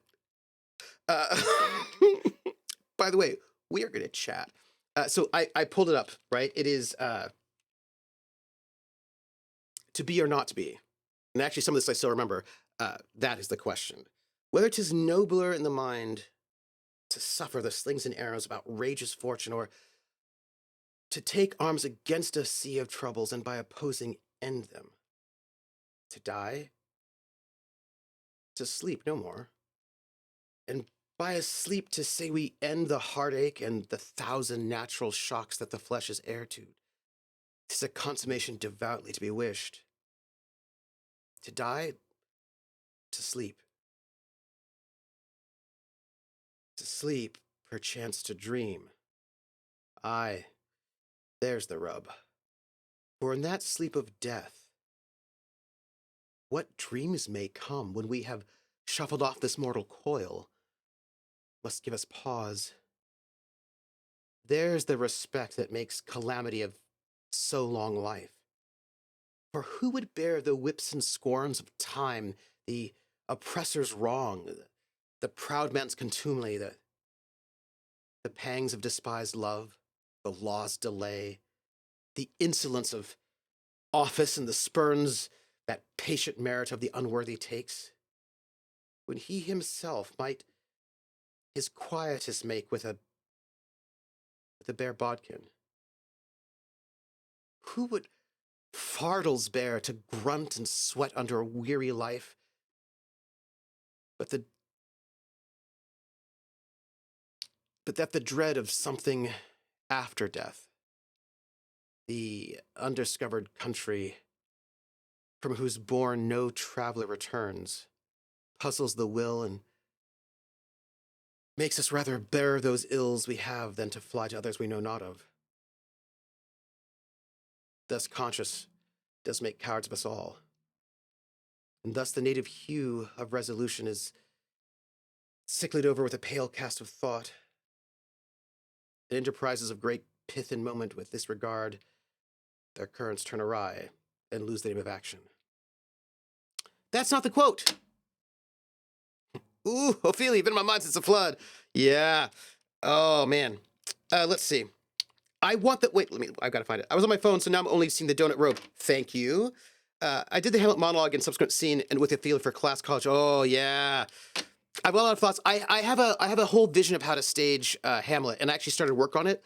I did a scene. I staged a scene from it. It had to do with electronic music. I was very excited about it. Wizard says, I was born in 87. I think I'm often the youngest person in this chat. One of the oldest in the other channels. Right? I love that, actually, Wizard Styles. It's on BBC iPlayer currently. I just use a VPN. Saying though, I've not seen the David Tennant Hamlet version. And though, I'm going to tell you something right now. I don't have a VPN. And I always think to myself, I should probably just get one of those VPNs, huh? I should just get one. And I just have never gotten one. And you have just given me a very good reason to get a VPN. And you said it's the David Tennant Hamlet, but it's also going to be EastEnders and other British shows. Chromatic was born 2 years before me. Chromatic. I know, there are a bunch of people, it turns out, that are older than me, but that's not like, look, people in chat who are around my age, I don't know what you were doing in your life, but certainly Rissa, this applies to, and I think it might also apply to Krellin. It might apply to many of you, but I don't know. Actually, considering that you're all Gen Xers, maybe it does apply to most of you. I cannot say, but I will say this. When I was 18, 19, 20, 21, right? when I was 16. Oh man. Okay, I have a thought. I was bullied, right, in school, and I was bright, let's say. Let's say I was a bright kid. And I did not find my peers particularly awesome to hang around. And so I tended to hang out with people who were older than myself. Like I found a group of gamers who were all in their like mid to late 20s, and I was 16, and me and two other gamer friends of mine who were also nerds and outcasts, we just gamed with them. And so there I was, right, gaming with people who are like 10 years older than I was when I was in high school. Then I joined the army, and in the army, I'm hanging out with a bunch of people who are, again, 10 years older than I am. And because I'm hanging out with queer people, and that's like a very multi-generational sort of space. And so I've always been like the youngest one. I was always hanging out with people that were 10 years older than me, and I was always learning so much stuff from them and finding out about like their lives. And it was a very good thing for me to have intergenerational contact, but I was always the oldest one. And then I wasn't. And I was like, what? And so then I just got used to not always, I got used to always being the oldest one. And now I'm not again. It's very weird. I'm not complaining. I just think it's kind of funny, you know? But now I'm gonna have to watch the David Tennant version. I'm very interested to see, I'm interested to see how he does it, because I have a lot of thoughts about Hamlet, which I will share with you right now, maybe. Almost. I connected two quotes. Yeah, I forgot that the Star Trek movie was named after that monologue. What American accent would be closest Shakespeare way of Shakespeare? Oh, Volus. So I believe the closest way, the accent that is closest to the way that Shakespeare would have spoken is like it. Well, first off, there's like multiple things, but I hear that people like in far New England, like Maine, would be quite close. One of the tricky things is that almost nobody in the UK speaks the way they did back then. I think that some kind of West County sort of folks, some of the sort of like northern accents that are actually mostly dying out right now. So some of like Maine, I think, is like that. I was told like Maine or maybe also the South are some of the closest. Blueprints, I love Hamlet so much. I have thoughts about it. I can't wait to talk to you about it. Thank you. Oh God, I could be bounded in a nutshell and count myself a king of infinite space, were it not that I have bad dreams. Which in dreams indeed are ambition, for the very substance of the ambitious is merely the shadow of a dream. Yeah, please find the acting scene. I need to find it. But that part right there, that one quote, oh God, I could be bounded in a nutshell and count myself a king of infinite space, were it not that I have bad dreams, was right there in Nightmare on Elm Street. And it was 84, so I was 12, and I had just started doing theater when I was 11, and I had just discovered Diana Rigg, and I believe that her production, there was a TV film, hold on, let me see, Wikipedia, I can probably look for Laurence Olivier. So one of the last things that Laurence Olivier did was a TV movie of King Lear. And I think that's 84. I really think that is 84, but let me just double check. No, it's 83. Okay. So in 1983, he did a TV version of King Lear, and I was 11. When I was 11, I saw Diana Rigg for the first time in The Avengers. I was like flipping through Channel 20, which was one of our UHF channels, and I come across Diana Rigg tied into a racing car in blocks, right? Trying not to be killed while Patrick McNee in his bowler hat and suit and umbrellas having a big fight. There's all stuff going on. And I was like, what is happening? What is this? This is amazing.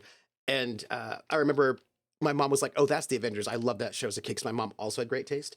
And I had just started doing theater. I thought Diana Rigg was amazing. I thought they both were amazing. And so what I ended up doing was I was like, oh, well, I want to see what else she's in. And that year, she was in this production of King Lear that was on TV. British production, it was on TV, starring Laurence Olivier, and John Hurt, but I didn't watch it for them. I watched it for her. So I saw Shakespeare for the very first time in 1983 when I was 11 because I was watching anything that she was in. And I got the Shakespeare bug. Like I sort of like totally fell for Shakespeare. And that carried through. Like I ended up competing in a Shakespeare competition in my senior year of high school and placing very, very well. I still remember the monologue. I still remember the monologue. I probably don't actually have, but the sonnet I probably do. You had to do a monologue and a sonnet. Anyway, point being that I got this Shakespeare bug, and then the next year, Nightmare on Elm Street comes out, and there is this super impactful moment in Nightmare on Elm Street where there's this quote from Hamlet, and I was like, "That is Shakespeare." And I like it. Let me see. I don't know if I could find it. And if I could, I'm probably sure I probably would not be allowed to show you, but I'm going to do it anyway because it's my stream, and it's only not that I had bad dreams. Let me see if I can find it.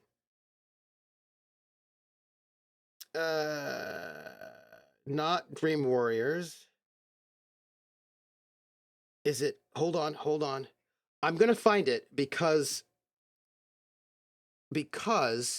I want to share it with you because we're here together with the sharings. Give me a second. Let's see if we can find it because I want you to see it because it was just so very cool. Yeah. Okay. We're gonna do this. We're gonna because we were talking about Nightmare on Elm Street, so we're gonna be there. Let's see. It's when he's talking to Rosencrantz and Guildenstern. More like 50 to 20 years older than me. XAV and so, yep. My group's in their 30s when I was, being my mid-20s is weird. I'm either a fetus or an ancient, depending on where I'm in. Isn't that weird, Vo? Yeah. I've never been to a Shakespeare production, but I want to be, oh man, I love Shakespeare. Aren't you glad you waited till this week rather than yes, I am glad, Artie. I am. Traditional Somerset accent is supposedly pretty close. Yes. Oh, we're going to chat about the game. Because I've got to talk to you about why I cried at the end. Okay, got to go with the dogs. All right, go. I'll come back. Hamlet, Act 2, Scene 2. Thank you. Oh, what is this here? Let me copy this link address. See what this link will, where will this link bring us? Oh, yeah. Okay, Laurence Olivier, John Hurt, 83. Yeah, this is the one. Oh, it's the full thing. Oh, man. So in this moment, when Diana Rigg, she's playing Regan, when she says this, she's like, pluck out, when she has her husband kind of pluck out the eyes of the dude, oh man, it's chilling. She's so good. So good. Hey, DSB, I won. I liked reading Romeo and Juliet in school, but I think I was inoculated against the Shakespeare bug because that same year I saw Mel Gibson Hamlet. Oh no. No, that was a very bad version of Hamlet. I think a lot of versions of Hamlet are not very good. I have strong feelings about Hamlet and how I don't think they do them right. Yeah, the walnut quote is Act 2, Scene 2. So yeah, so two things. One, by the way, I'm going to tell you why I cried at the end. Charles, I'm not even giving you a BS response. So here's the thing, right? So here's the thing. The Branagh version is also most of the versions of Hamlet that I've seen. I don't think are great. I mean, like, they might be good films and all that, but I don't think they're good, and I will tell you why. Here's the fundamental problem. I do respect that Branagh did not cut a bunch of stuff. That's important. So there's like the minor quibble I have is that a lot of versions of Hamlet cut all the Fortinbras stuff, and that's no good because part of what's going on in Hamlet structurally is that Fortinbras is the son that just goes to war and is very decisive, and Hamlet is really not decisive. That's part of the core. Man. So here's the thing. One of the things about Shakespeare, people say that Shakespeare is a genius because he has longevity, and because we still do his plays now, that's how you know that he's genius, which is bogus. The thing about Shakespeare is that people cut Shakespeare and they do Shakespeare in a way to reflect their own priorities culturally. So very much what we often do has very little to do with what Shakespeare would have done or what the play means in Shakespeare's time, which, by the way, I'm not complaining about. You have 2 more weeks to finish reading Hamlet for your lit class. Oh, okay, Atomica. So here's the thing. By the way, I'm going to get back to the end of, you know what we're going to do? Since we're here, I'm going to change this over to just chatting, since we are definitely just chatting. So I am actually going to do it. Hold on. Edit stream info. I almost never do this, but I'm doing it. Just chatting. The Outer Worlds worlds post the Outer Worlds debrief. Decompression. And done. Okay, good. We're in it. That version of Hamlet had Helena Bonham Carter's. I thought she did a good job. I think she did a good job. Let's see. I think if I was like 4 years younger, so the relevant thing I could have seen at the time was Baz Luhrmann's Romeo and Juliet, which I finally had to see years later. And Baz Luhrmann's Romeo and Juliet was really good. Oh, Krellin. Baz Luhrmann's Romeo and Juliet was really good, and I really think it did some really, really important and very good things that are often missed in those productions. Like, just big, big props, right? That version of Hamlet had Hamlet. Yeah.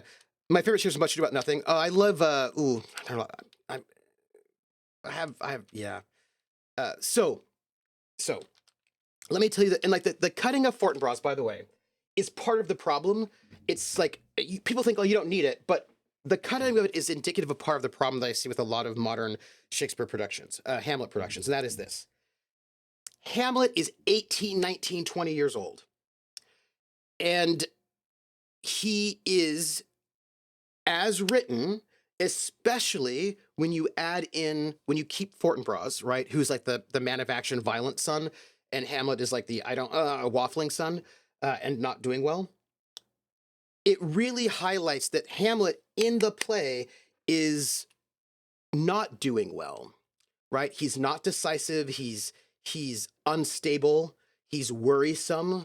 He's a bit of a problem.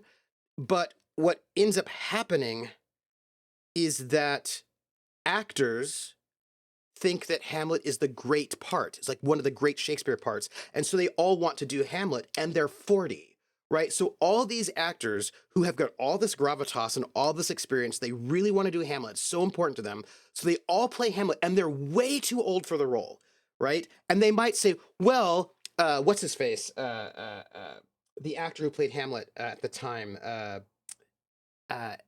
Garrick? I think it was Garrick. Anyway, like, they will point to a line in Hamlet where he says, it's like with when they're during the York scene, right? When like he says like my 32 summers, whatever. Like they're like, oh no, but Hamlet's 32, so it's totally fine for a 32-year-old to play him. It's like no. That line was written in to lampshade the fact that Garrick was 32 years old when he was playing a college student. So Hamlet is really not 32 years old. He's like 20. He's young. And the thing is, yes. Thank you. Jer's like, Hamlet gives you a lot of bipolar vibes. Yeah.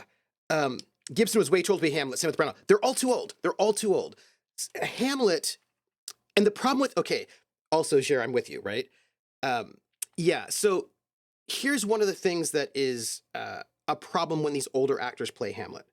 They tend to have the same interpretation of Hamlet, which is that Hamlet in the play says, I'm going to pretend to be mad, but I'm really very cunning, and I'm totally, like, I've got everything together. I'm totally on top of this. I'm a genius. I'm not crazy. I'm crazy like a fox. I've got all this under control. I'm the big puppet master. And all those older actors tend to play him that way. They tend to play him as if he's this, perhaps, like, conflicted about whether I should kill his mom or not. And they all go for an Oedipal reading. It's so boring and overdone. Anyway, they tend to play him as being conflicted, but they tend to play him as ultimately, like, the puppet master genius of the whole play. And just because Hamlet says that doesn't mean it's true. If you look at his behavior in the play, none of that behavior is the behavior of somebody who's doing okay. Not at all. He is not doing okay. He is clearly under, losing your dad is hard at any age, much less a teenager, but it's more than just that. It's more than just that he lost his dad. He murders people irrationally in this play. Like, I mean, his behavior is worrisome, and it is very worrisome. Like, he is doing a lot of things that are not okay and not normal. He murders the prime minister of the country Polonius. Like Polonius is like hiding behind the curtain because his mother is very worried about his mental health. She's like, whoa, what is going on with my son? He is not doing well. I got to get his friends from college. I got to do something because my son is not doing well. And so she's like worried about him. And so Polonius is like hiding in the room. We're trying to figure out what's going on. Hamlet stabs him through a curtain. This is not normal behavior. He does very, very, very not normal things. Not I've got grief, but like he's not in a good way. If he's an American teen, don't give him do not give him a gun. I'm okay as the thing said, most of my people are not okay. But also, it is a ghost story. Is it, though? Is it a ghost story? It's a question. Because he learned it by watching his uncle, or did he learn it by watching his dad? That would be the next question I would have to ask. Yeah, she learned some of his friends from university make him chill out. Sorry, his uncle stepdad, or Krellin, his dad, maybe. We don't know a lot about Hamlet the Senior, but everybody describes him as being warlike and violent. And so we know that his dad is a violent guy. That is something we know. We know his dad is very violent, and we know that his brother and his wife conspired to kill him. We do not know all the circumstances about that. The modern productions tend to have it as like, oh, it's because Gertrude is stupid and oversexed. And like, Claudius is a bad guy. But Claudius is very, spends a lot of time, like, there's a lot, like, I feel like there's a lot more you could do with some thinking about what's going on in that play than people often do. Yeah. So Horatio is literally the only person who can talk reason Hamlet, yeah. So here's the thing, right? Here's the thing about that, Vo. This is the thing I want to say. I think this is really interesting. So let's talk about that, right? Because Vo says Horatio and the other guard at the beginning that saw the ghost as well. And Shakespeare plays with supernatural in other plays. He does, but I will note this. Nobody else in the entire play sees the ghost, even when the ghost is theoretically in the room. Like in that scene between Gertrude, Hamlet, the big confrontation scene that people play at a play, which I think is not actually, I think it's not a good take. I think it's a boring take. I think it might have been interesting once or twice, but I think we can get over it. She doesn't see the ghost. He does, but she doesn't. So outside of that very first scene, nobody else sees the ghost. And now we need to go back to that very first scene. And this is something that, again, I think that people really miss in a lot of productions of Hamlet. I don't think I've seen a version of the Hamlet that made Claudius sympathetic. That could be really interesting. Yeah, I think that he's, complicated, right? So here's the thing. The best version of Hamlet I saw was done by the military theater company that I was not in that production, but it was a military theater company that I was part of. And they did Hamlet, and they got like a, young, handsome soldier who was like, early 20s to play Hamlet. But it was really good, and I'm going to tell you what was really good about it. Most productions do not understand what's happening in that play or in certain ways, right? Though says, I will say the David Tennant version sort of updates the setting to modern day. Oh, interesting. In the ghost scenes, we see CCTV footage of the characters react to the ghost without the ghost being there. Oh, that's kind of cool. Oh, that's cool. That's cool. Okay, so check it out. Where does the play start? When the play starts, right, we get the ghost sequence, that first sequence where Horatio and actually, Horatio does not see the ghost, by the way. Horatio does not see the ghost. It's just two guards who see the ghost. These two guards see the ghost. They freak out, call Horatio, right? And then Hamlet comes. But Horatio does not actually see the ghost. The two guards do. Were the guards reacting to the ghost or reacting to Hamlet's behavior? They see the ghost when Hamlet's not there yet. So these two guards see the ghost. They talk about it. This gets to Hamlet. But I need to point out something. This is really important. And these are the kind of details that are often missed because of who tends to do theater productions that were not missed in this military production. In the beginning of the play, we have these two guards who see Hamlet's ghost on the ramparts. We need to back up and recognize this. 1, Elsinore, the castle, is under siege and has been for almost maybe a year almost. Also, that was a name game. What? The name game. Come on, everybody. I said, now let's play a game. I bet you I can make a rhyme out of anybody's name. The first letter of the name, I treat it like it wasn't there. And then a B or an F, or an M will appear. And then I say bo at a B, then I say the name, then banana, fanner, and foe. Then I say the name again with an F, very plain. Then a fee, fi, and a mo. And then I say the name again with an M this time, and there isn't any name that I can't rhyme.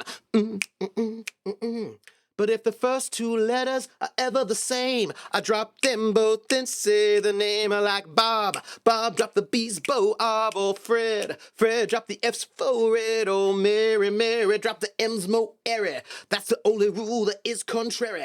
Bill of the Forest. Bill of the Forest, Bill of the Forest, Bo, ill of the Forest, banana, fan, fulfill of the forest, fee, fi, mo, mill of the forest. Bill of the Forest, the name game. Thank you for that resub. And you said, you're the best. Aw, thank you. So in the Tenant Royal Shakespeare Company version, Horatio does see the ghost. Two guards bring along to show them the ghost, and they tell Hamlet he insists on joining them the next day. Oh, interesting. So here's the thing, right? So when the play starts, Elsinore is under siege by Fortinbras, right? And they've been under siege for a long time. What happens when you're under siege? You're having problems with food, right? So you hope that the food stores you have are going to sort of last, but you're under siege, which means you've got an entire army surrounding your castle keep. You cannot get in and out. You can't get new fresh foods, right? They're in the middle of a war, and it's a very tense situation, and everybody's freaking out. These guards, many people who stage this play have never been on guard duty. I have been on guard duty, and you were on guard duty for 24 hours or longer, right? So you have not slept. You've got people who are trying to murder you outside of the walls. They might shoot some arrows at you, throw some pitch. They're usually gonna be doing some things in there to like mess you up. They might throw a diseased cow over there, like whatever, right? So like you're in a state of war. People might be trying to kill you at any moment. You're on guard duty. You haven't slept. You're under siege. You have a lot less food. And then these two guards see Hamlet's ghost, Hamlet the Senior, who we know is warlike and kind of violent, right? Probably got them into the war in the first place. So and then nobody else sees the ghost. Nobody else sees the ghost.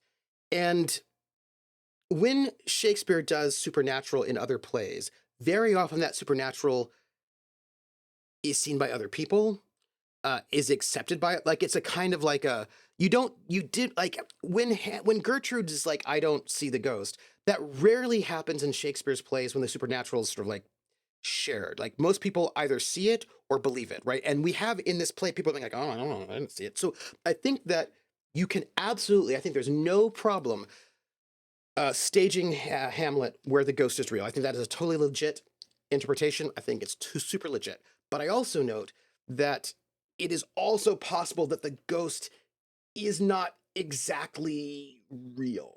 I think that's also legit reading and is more of like a symbolic, it's like the ghost is haunting Hamlet, right? But that's kind of like a psychological haunting. Yeah, so because it's like, fucking hell, mate, the king is haunting the castle. Yeah. I tried Googling youngest actor to play Hamlet professionally. It looks like the 23-year-old David Warner played Hamlet in 1966. Oh, that would have been very good. Krillin's like, also, Vio's like, so Trevor, you're arguing these are a group of stressed out, malnourished, tired folk on guard duty. And Krillin says, possibly even drunk. Yes, because a siege castle might not have clean water supply, so the only safe way. Yes, right? So yes. And people, yes. Fortinbras apparently was warring against them without the knowledge or consent of his king, his uncle, the king of Norway. So one of the things, Vo, is that he's warring because Hamlet the Elder killed his father, right? So because Hamlet the Elder was kind of violent. So Hamlet the Elder kills his father, so Fortinbras is going to go and get revenge on the killer of his father, which is part of this setup for the contrast between Fortinbras and Hamlet Jr., right? Is that when somebody kills his father, Fortinbras just rushes off to go and get into war without permission, whereas Hamlet's like, oh, I don't know what I should do, right? So there's a lot of like tension between, well, actually, Laertes, Fortinbras, and Hamlet throughout the whole piece, right? Vola says, the main character being lost like troop leader with a map popular trope in stories back in the day. Yeah, there's Lucius and Exodus, Moses. Yes. So I think that, again, there's some good legitimate question about what the ghost is and what's happening there. But there are a lot of indications that Hamlet is not just pretending to not be okay, but Hamlet is not okay in a way that is dangerous. That is dangerous. He murders a lot of people. There's a massive killing spree going on there, right? And I think there's a lot of I think that Hamlet has a lot of discussion of mental health to be had for a lot of people in the play, not just Hamlet. And I think that Hamlet makes more sense. His behavior makes more sense. The way that other people react to Hamlet makes more sense if Hamlet is really not doing well. Because if you think about this in the context, right? People like to play Gertrude as if she's just an idiot, right? So if she's just dumb, stupid, ignorant, oversexed, and ridiculous. But she's the queen of a country, right? That is a job that you have training for. She's not a Disney princess, right? And her behavior in that play says to me a couple of things. One, she is very concerned about her son. She's very concerned about her son being okay. In the Tenet version, it does not read like pretend to be mad. Tenet plays him as generally volatile. See, that's really good, Vo, because I think the thing about Hamlet is that he is volatile. And that is, he murders the prime minister of the country. Unprovoked. Just murders him. That's no good. Do you know what I mean? Like, he's a very volatile person, and in a way that clearly also disturbs the people who know him. He also gets Rosencrantz and Guildenstern murdered. His friends are worried about him. His mother is worried about him. Ophelia is worried about him. A lot of people are worried about him because he does not seem to be okay. We're talking about Hamlet. And the thing is, if you want to think about this, right? So Gertrude, she is the queen. Hamlet, the senior, who we know is warlike and violent, is murdered. She marries his brother. They are in the middle of a war, so having a male leader at that point in time is probably going to be a good idea for stability and safety. And who knows what else is going on there? That's all up for interpretation. We can. I feel like there's some fun staging you can do there. But one of her main concerns is to make sure that Hamlet's okay and can ascend the throne. If he is volatile and unstable and unsafe, that is no good, because that means she's going to have more children with Claudius. She is not young.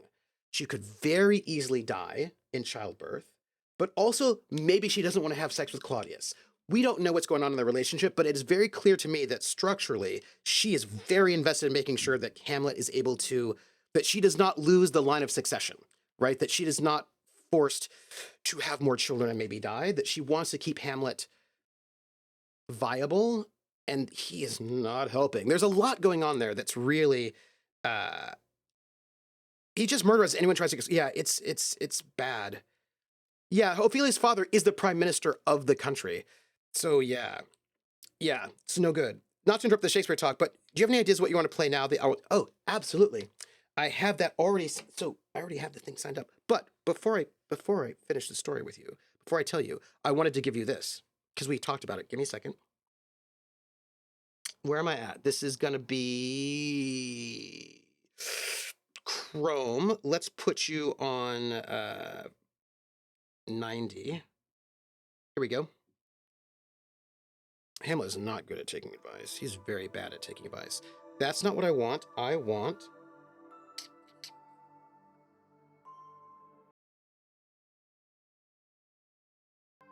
No. Give me a second.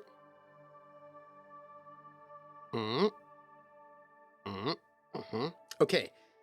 So, oh God, Tenet really plays up being a really fucking disrespectful opponent. He is the prime minister of the country.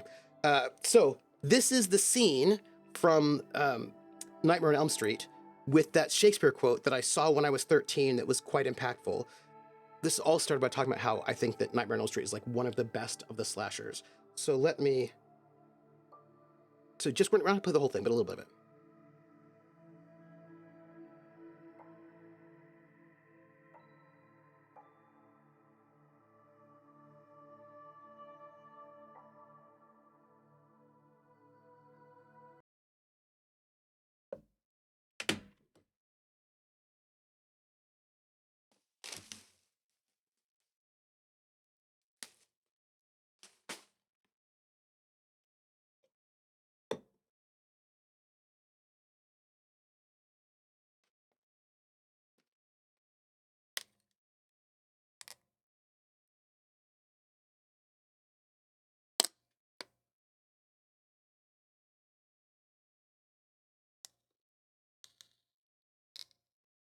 she's not been sleeping. She doesn't want to get murdered by a serial killer. No good. In the middle of class, start. Because if you fall asleep, you get murdered.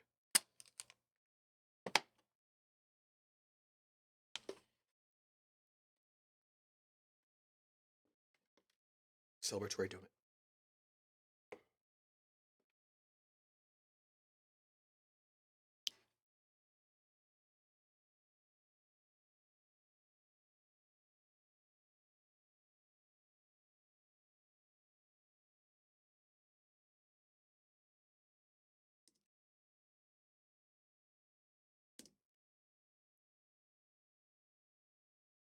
That was the moment. I remember thinking, oh, this movie is interesting. Oh, yeah.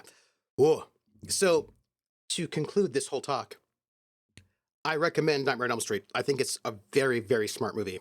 Very well done. The last minute is really bad though, but just pretend like it didn't happen. That's all. Yeah, it was really good.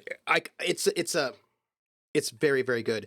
It's such a good use of Shakespeare. And what's so good about it too, right, is that he started reading Julius Caesar, and we cut to Hamlet, and that's when you know you're in the dream, but she doesn't know she's in the dream, right? So it's like it's very that is a good one. Very, very good use of that one. But I generally think that there are many actors who are way too old to play Hamlet, and they want to play Hamlet like this like big, strong hero that is not what Shakespeare was interested in, right? Wait, you still on Elm Street? 1, 2, Freddy's coming for you. 3, 4. Oh, Jairus correct. The original Hellraiser was also that was also a very good one. Elm Street in Bryan, Ohio. Did I have nightmares? I did not. I did not have nightmares based on movies, right? They don't tend to impact me that way. Like they will. Like I am very much emotionally moved by films and media, as you could all tell because I was crying at the end. But I am never not aware of the fact that these are films and not real, right? So like the feelings that I'm feeling are not, I don't bleed. I don't really do bleed. I have other things going on, but it's not the same. I would have basically, there's a whole big debate going on in Twitter about bleed right now. And I don't really like anybody's definition of it, but we'll get there. Talking modern takes on Shakespeare, Leo DiCaprio's Romeo, that was such a good production. Such a good production. Your friend is a huge Nightmare fan, and when he found it, he loved it. Yeah. Movies terrified me because for me, while I'm watching a movie, it's real. So, even as a kid, it was real in a movie. It could be real in real life, even stuff like Alien. Oh, interesting. So, we'll talk about Bleed for a second. But what I want to say about Leo DiCaprio's Romeo. So this is what was so great about that Romeo and Juliet, which I think is also often a mistake in some of the productions. I thought the Zeffirelli was actually very good. So one of the problems with the way that people do Romeo and Juliet, and actually quite a lot of Shakespeare, in my opinion, is that from the 19th century onward, once Shakespeare was taken out of the hands of the working class and made into a middle-class bourgeois art form, which it was not originally, one of the things the middle class did, and this was happened there's a big war between acting styles, is that they changed the way that Shakespeare was performed to better conform to a bourgeois upper middle class aesthetic versus what it had been before. And part of what that means is turning Shakespeare into high art and museum work that is too intellectual for poor people to understand. None of this is actually what Shakespeare was doing. It is not what was happening for a long time, for hundreds of years after Shakespeare did his stuff. But it's what happened in the 18th century when the middle class was invented and try to do stuff. It's all very Victorian creepiness, right? So, I know, but I only did small thoughts. I didn't give the full thoughts. I was going to give full thoughts, but I only did quick bit. This was the big bits. Side note, she also wrote the foreword that ended, "This game is about monsters. Do not use it as an excuse to be a monster." Yes, I saw the TikTok on that bleed situation from the woman who wrote that. Look, people are using very weird. No. Max, I'm a 14th generation Stanislavski student. My teacher was taught by someone in Wisconsin. Might be one more teacher in there.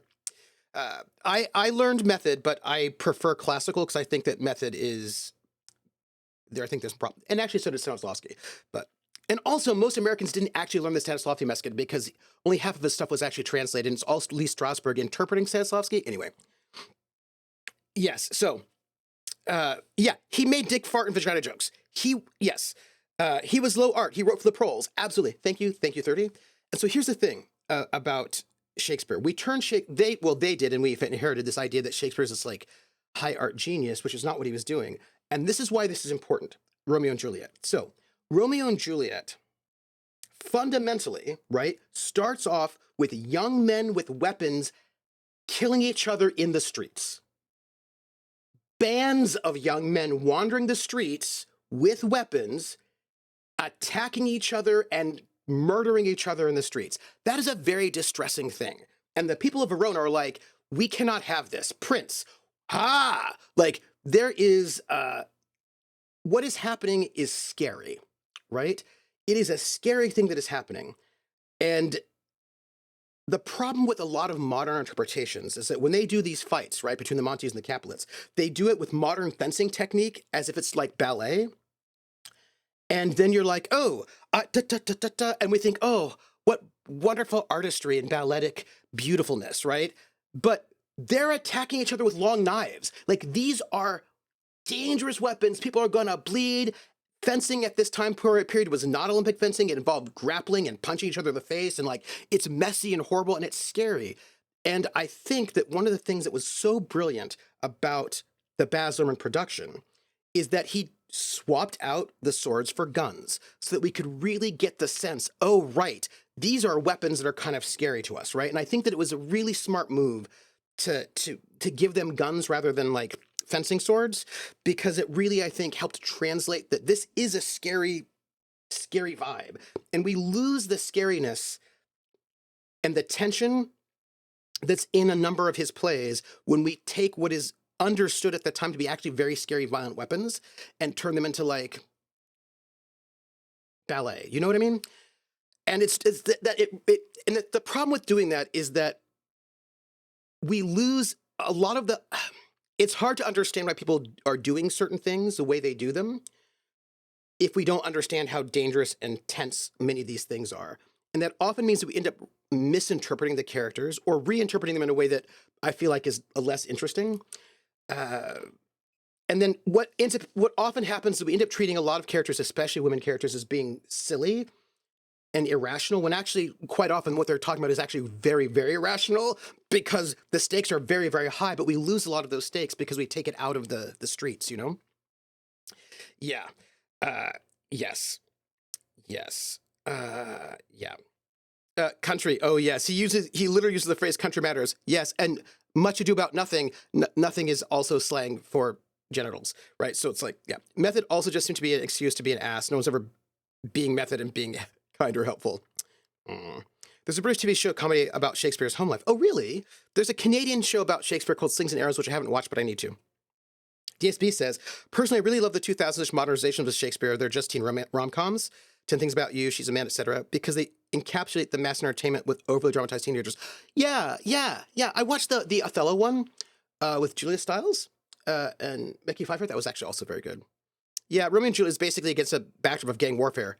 Yeah, and even worse than just gang warfare, gangs with privilege and money. Like, these are super rich families running around. It's like frat boy gangs, murdering people in the streets, clearly not caring about the people the people of Verona are not as rich as the Montagues and Capulets, and they're having all their stuff ruined by this creepy roving gangs of like rich frat boys with weapons. You know what I mean? Just murdering, like, oh man, it's bad.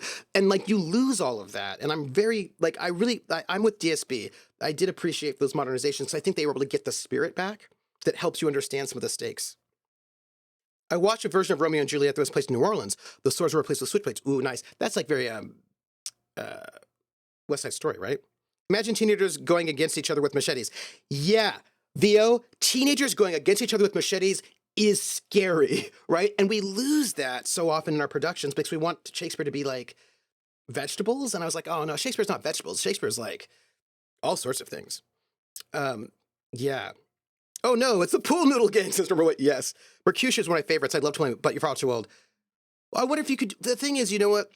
You're far too old to do it in a traditional way. There might be a really interesting way that you could do a new retelling that would make that interesting. Can we also say John Leguizamo is the best Tybalt? Oh man, John Leguizamo is such a good Tybalt. So good. There's also the 1999 Cruel Intentions, was the adaptation of Les Liaisons Dangereuses. Very good. Yeah, too many people only think of R&J as a romance. It's a tragedy. Do you know what I mean? Like, it says so. The play says it's a tragedy. Yeah. I do love that this post the Outer Worlds decompression has not been about the Outer Worlds at all. Oh, we're getting there. We tied into it. Romeo and gang holding pistols sideways like gang members sort of loses the scary part. I suppose, but that did come out when? When it came out, there was still a lot of gang violence in, like, screens, so I think it was like, it should work there. The main method I learned was simply making what happens on the stage real emotionally for you. Yeah, we can talk about it, but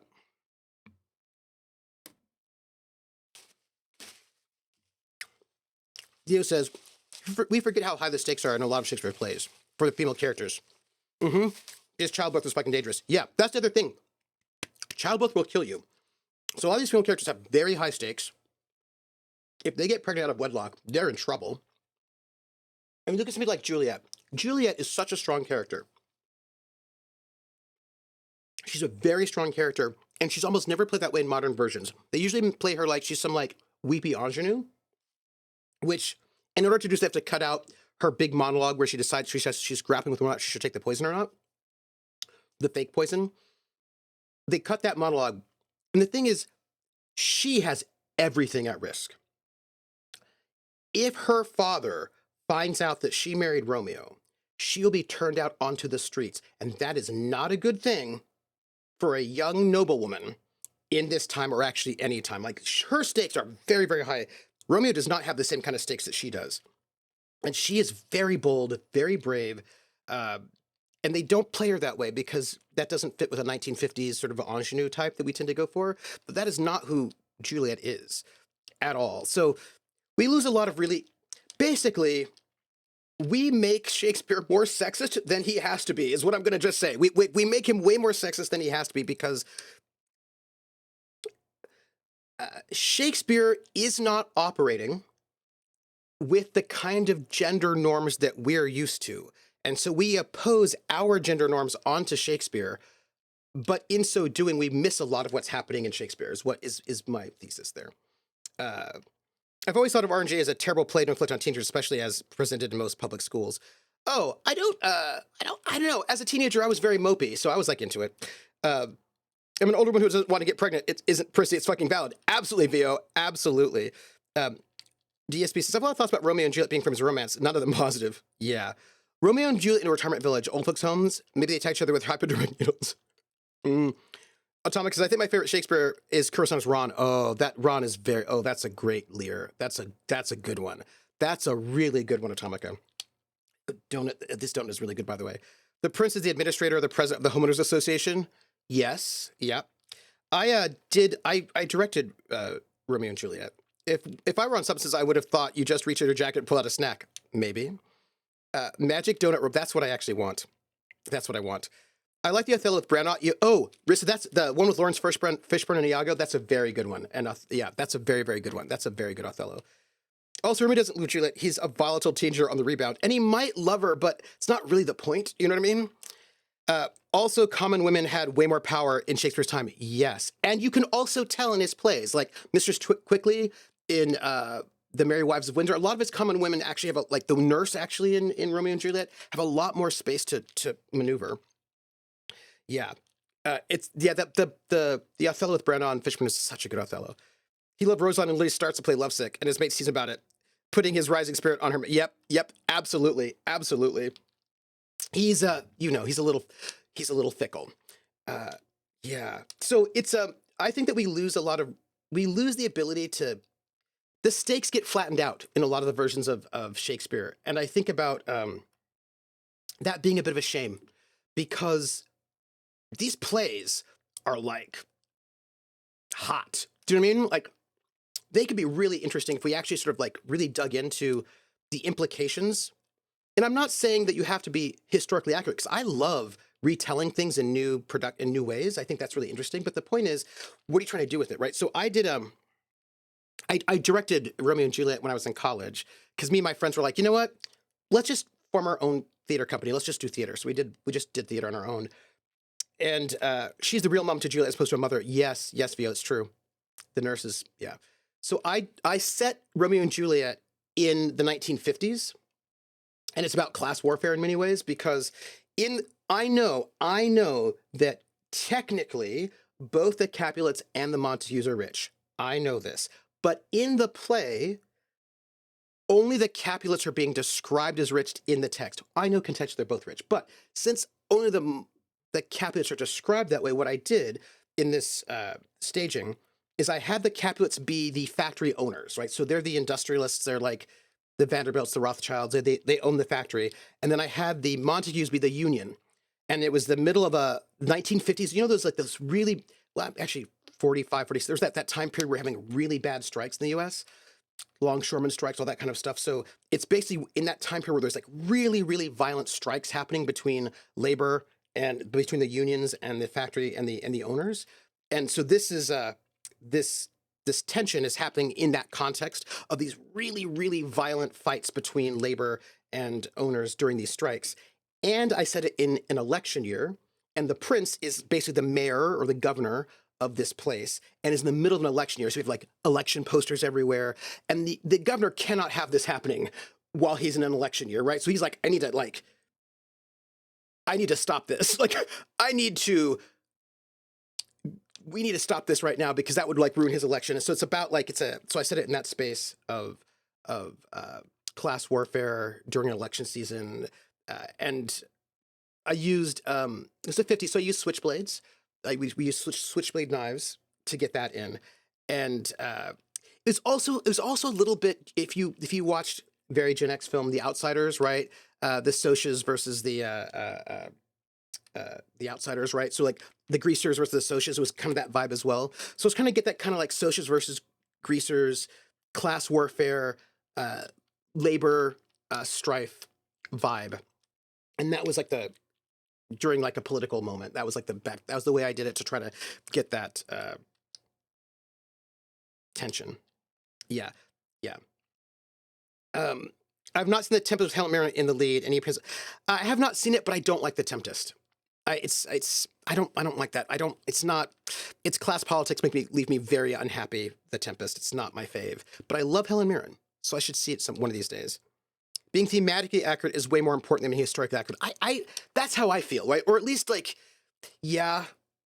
Or here's the other thing though. If you're going to go with a different theme, which I think is fine, do it deliberately and thoughtfully. Like if you're going to do the things you do with intentionality. And I think a lot of things are not done with intentionality. Like Juliet's mother was awkward about having a conversation alone with Juliet, whereas the wet nurse is chill and bringing up, I remember putting wormwood in my dog. Yeah, absolutely. And yeah. To be fair, it's not like all the union leaders were always poor. That's true. It's worth a watch. I seem to remember Color being particularly good. Yes. Switchblades just remind me of Grease, which is never a bad thing for me either. So I did want to say, rolling all the way back around. So by the end of The Outer Worlds, here I'm in tears, right? And I'm crying all over the place. And I'll tell you why. The minute they said the people band together, like everything's really bad, nobody has food, everybody's starving, the situation's really, really terrible, and people band together, and that's going to get me to cry every single time. Like what really moves me is like thinking about humanity helping each other, people making amends and becoming better people. The power of friendship is going to get me to cry. And man, I will say, thank you, 15. Yeah, solidarity, right? Basically, like solidarity, communitas. If you want me to cry with a piece of media, you don't need to, like, have somebody murdered, but like people sharing when it is hard to do so, that will get me to cry every single time. And I'm going to just tell you, I think we had the best ending. I do not know what the other endings are like, but I think that we had the best ending. Uh, yeah. Yes. Go grease lightning. You fly through the diploma. Yeah. Go grease. That's a dirty song. Krellin. Intentionality. Oh man, that's it. That's what I hate about J.J. Abrams. Yes. I think that J.J. Abrams sometimes has a problem with a lack of intentionality, a lack of thoughtfulness, right? Yeah. Max says, Mystery Science Theater did a dubbed German version from Hamlet from 1964. Wow. Oh, yeah. It was Revolution was built with two hands. Krellin. Yeah, that's going to get me. Like that kind of stuff right there. The Revolution is built with two hands. I was like, oh, okay, here it comes. Right. That's going to hit me right in the feels. That kind of a thing. Right. Like, and people like that. There are so many people there who found ways to come to peace, found ways to like work, to do the work. That is going to get me to cry every single time. And I have to tell you, I thought it was beautiful. And Parvati got her happy ending. We're social beings. We rise by lifting each other up. Yeah. United we stand, divided we fall. And the thing, Vo, is me, I'm going to just completely yes and you right here. There are people out there who say things like, well, all people are evil. All people are bad. You know, all people just like murder each other all the time. And I was like, yeah, that's just not true though. And this makes me think of something which I thought was really interesting. It was a really good ending. I thought so too. So in Twilight 2000, we need to let you build a community. I actually have Twilight 2000 right over there, the RPG, and I'm going to run it.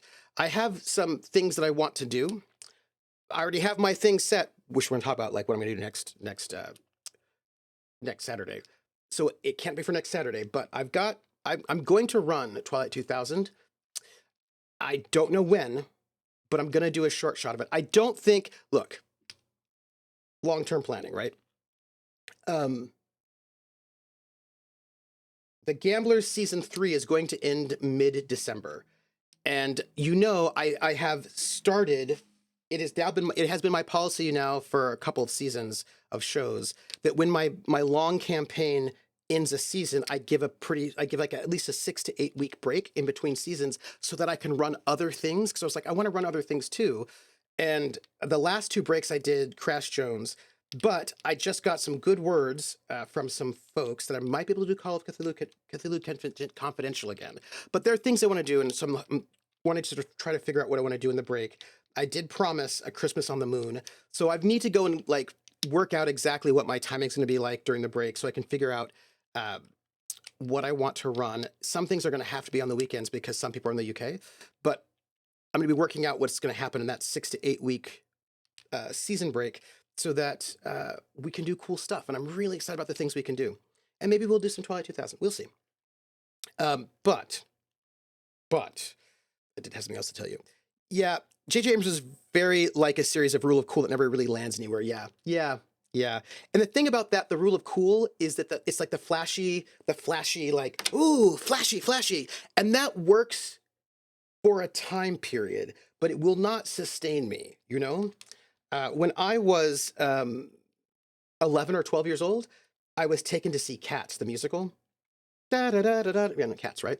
And as an 11 or 12-year-old, Cats should have been my everything, right? Like, I should have been like, oh, Cats, and I should have loved it.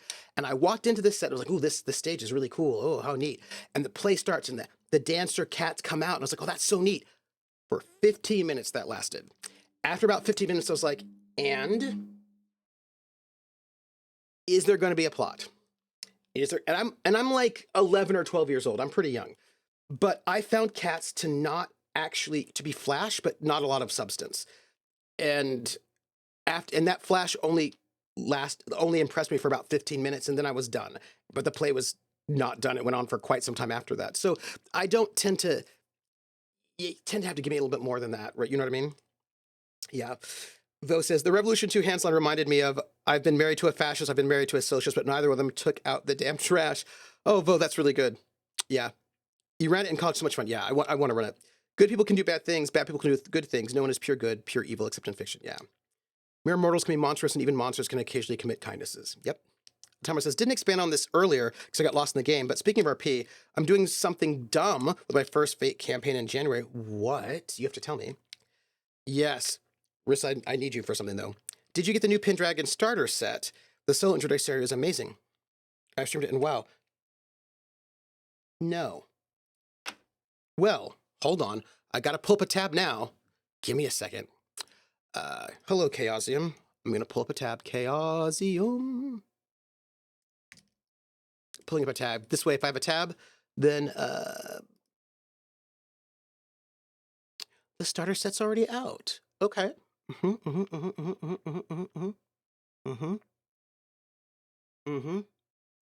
Great. Tabs up. There's not a whole lot of substance in Cats, no. Is there a plot in Cats? There is not. I mean, there's theoretically a plot, but it's super weak. And the thing is, I'm okay with like weird stories or disjunct stories or like non-normal. Like I'm okay with a lot of stuff, right? I'm okay with a lot of stuff. I'm actually even okay with like slice of life, and I'm like I can be up for a lot of really non-traditional things. It just did not do anything. Do you know what I mean? Like those things that I like, they're non-traditional, and people might say there's no story there. I was like, no, there is, but whatever's going on is like intentionally done. Cats did not feel very intentional to me. It felt very weak sauce. Okay, Pendragon. Oh yeah, no, I will see you for Cthulhu. It's a box set. I also ran solo, and I've been reading the short campaign they've got. It's so much fun to read. Worth the money. Oh, nice. I mean, there's theory.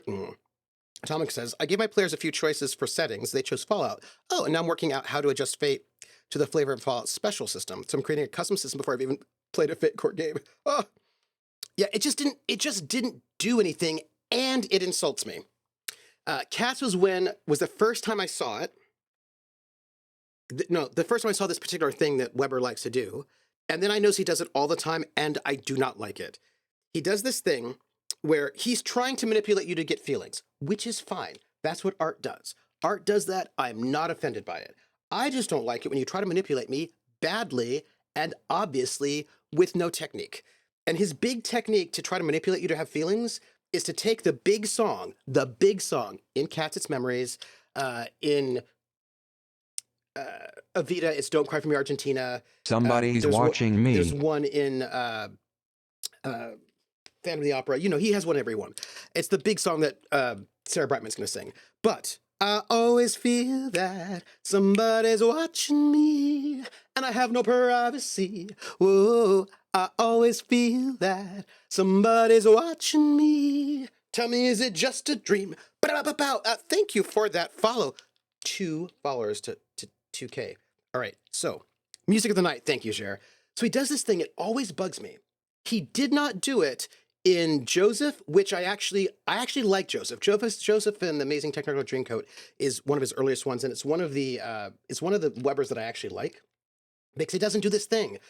And what he does is he takes the song and he has the ingenue sing the first third of it in the beginning of the musical and then does not finish it. Comes back in the middle, sings the middle part of the song, does not finish it, and then finishes it at the end, and we're supposed to be so excited that we finally got the end of the song. It's like, this is cheap. It's cheap. It's cheap, and you're repetitive now. You're repeating yourself over and over. You do this technique all the time. It is boring, and it is cheap. And I don't like it, and I feel like you think you don't, like, if you're going to manipulate me, you need to do it well. Like, I want some really good artistic manipulation, and that is not good artistic. It's not subtle. It's just so by the numbers. Ugh, I cannot handle it. I can't do it. I want better manipulation. Am I doing more like Andrew Lloyd, bad playwriter? Yeah. Yes. Joseph I think Joseph is actually quite good. Joseph I think is one of his best pieces. Close Every Door to Me. Yes, it is. That one is. Are we slandering Andrew Lloyd Webber? Because I'm totally down for that tax dodging prick. You know.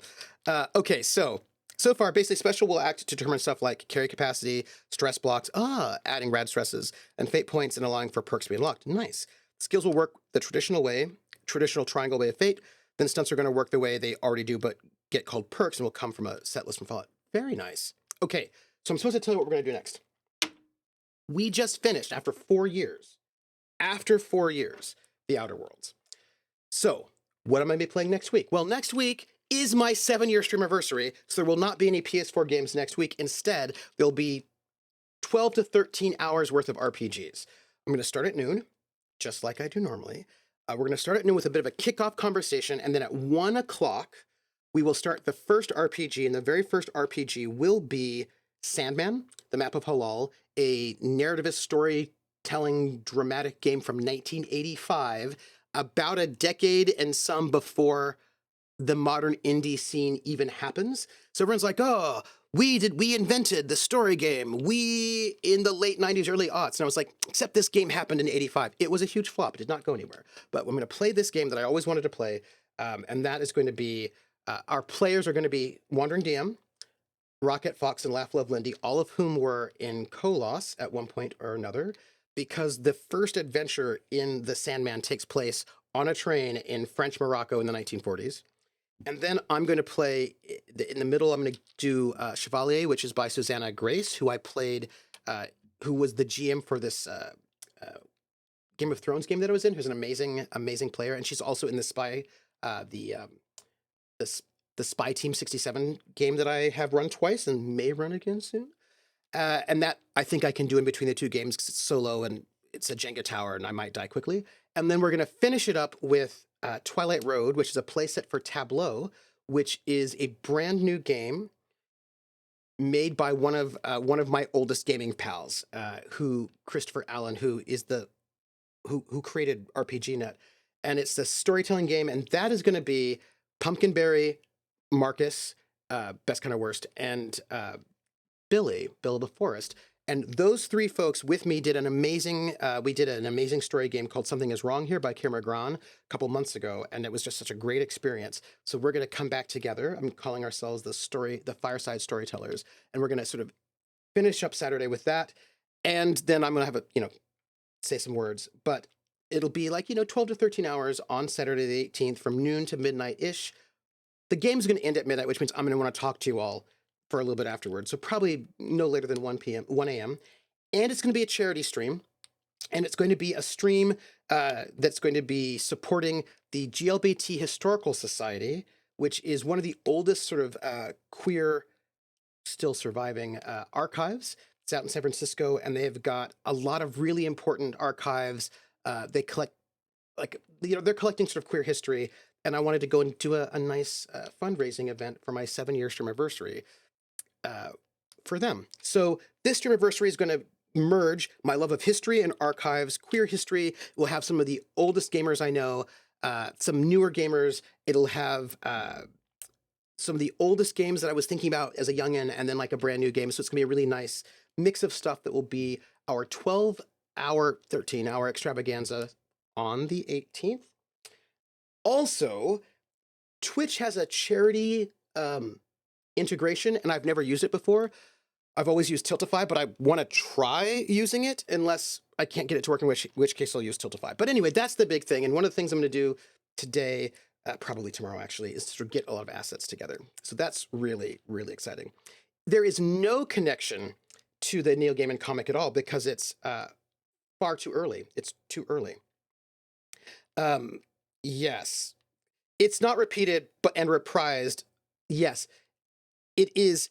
Yes. I'm so excited. Oh, LA. Yes. So no, I meant, isn't that song the big emotion heartstring song, Joseph?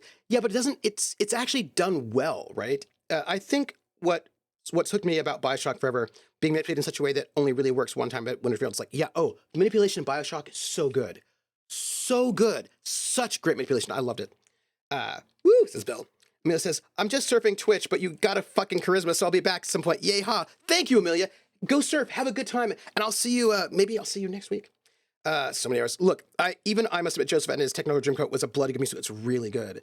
It's really good. He's, yeah. So, close every door is very good. Yeah. So, wait, Sandman. I will have to miss your 3 p.m. to 9 p.m. Horror in the Express State. That's fair. But we'll tune in for what I can. Thank you. You're on the fence to buy a copy. I don't think I have any more shelf space. Well, I mean, come on. So, hold on. Sandman it's from Pay Center from the 80s. I will show it to you. So what am I doing this Saturday after Thanksgiving? That is the next question to ask. I will see you, Max. Thank you. So the next PS4 game will be that I'm going to play is Rain World, and that was a gift from Atomica. Atomica gifted me Rain World 18 years ago and said, you should play this game. I think you'll really like it, and gifted it to me on the PS4. And I said, I will play it after I finish The Outer Worlds. And that was 4 years ago. And so Atomic has been patiently waiting for me to play Rain Man for like 4 years. And so after the Saturday after the 18th, after next Saturday, we will be starting Rain World. I don't know anything about it, but I'm very excited to find out about it. So that's what we're going to do after that. So that's really cool. Talking of queer history, please tell me you've heard about... I have heard about Julie Dabinet, and I also have heard about the many complicated ways in which history wants to understand her. I'll use her for now. We'll have to miss most of that since Saturday night is your dark hairs night. Ooh, go and kill... what are they called?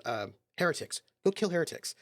The openly bisexual sword-fighting opera singer who burned down half a nunnery to break out her girlfriend and had to get pardoned by the French king twice for illegal dueling. Yes, and has a very complicated gender history. Yes.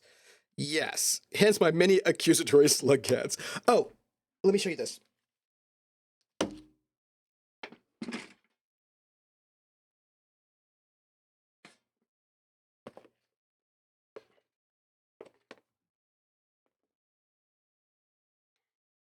I got like 5 minutes.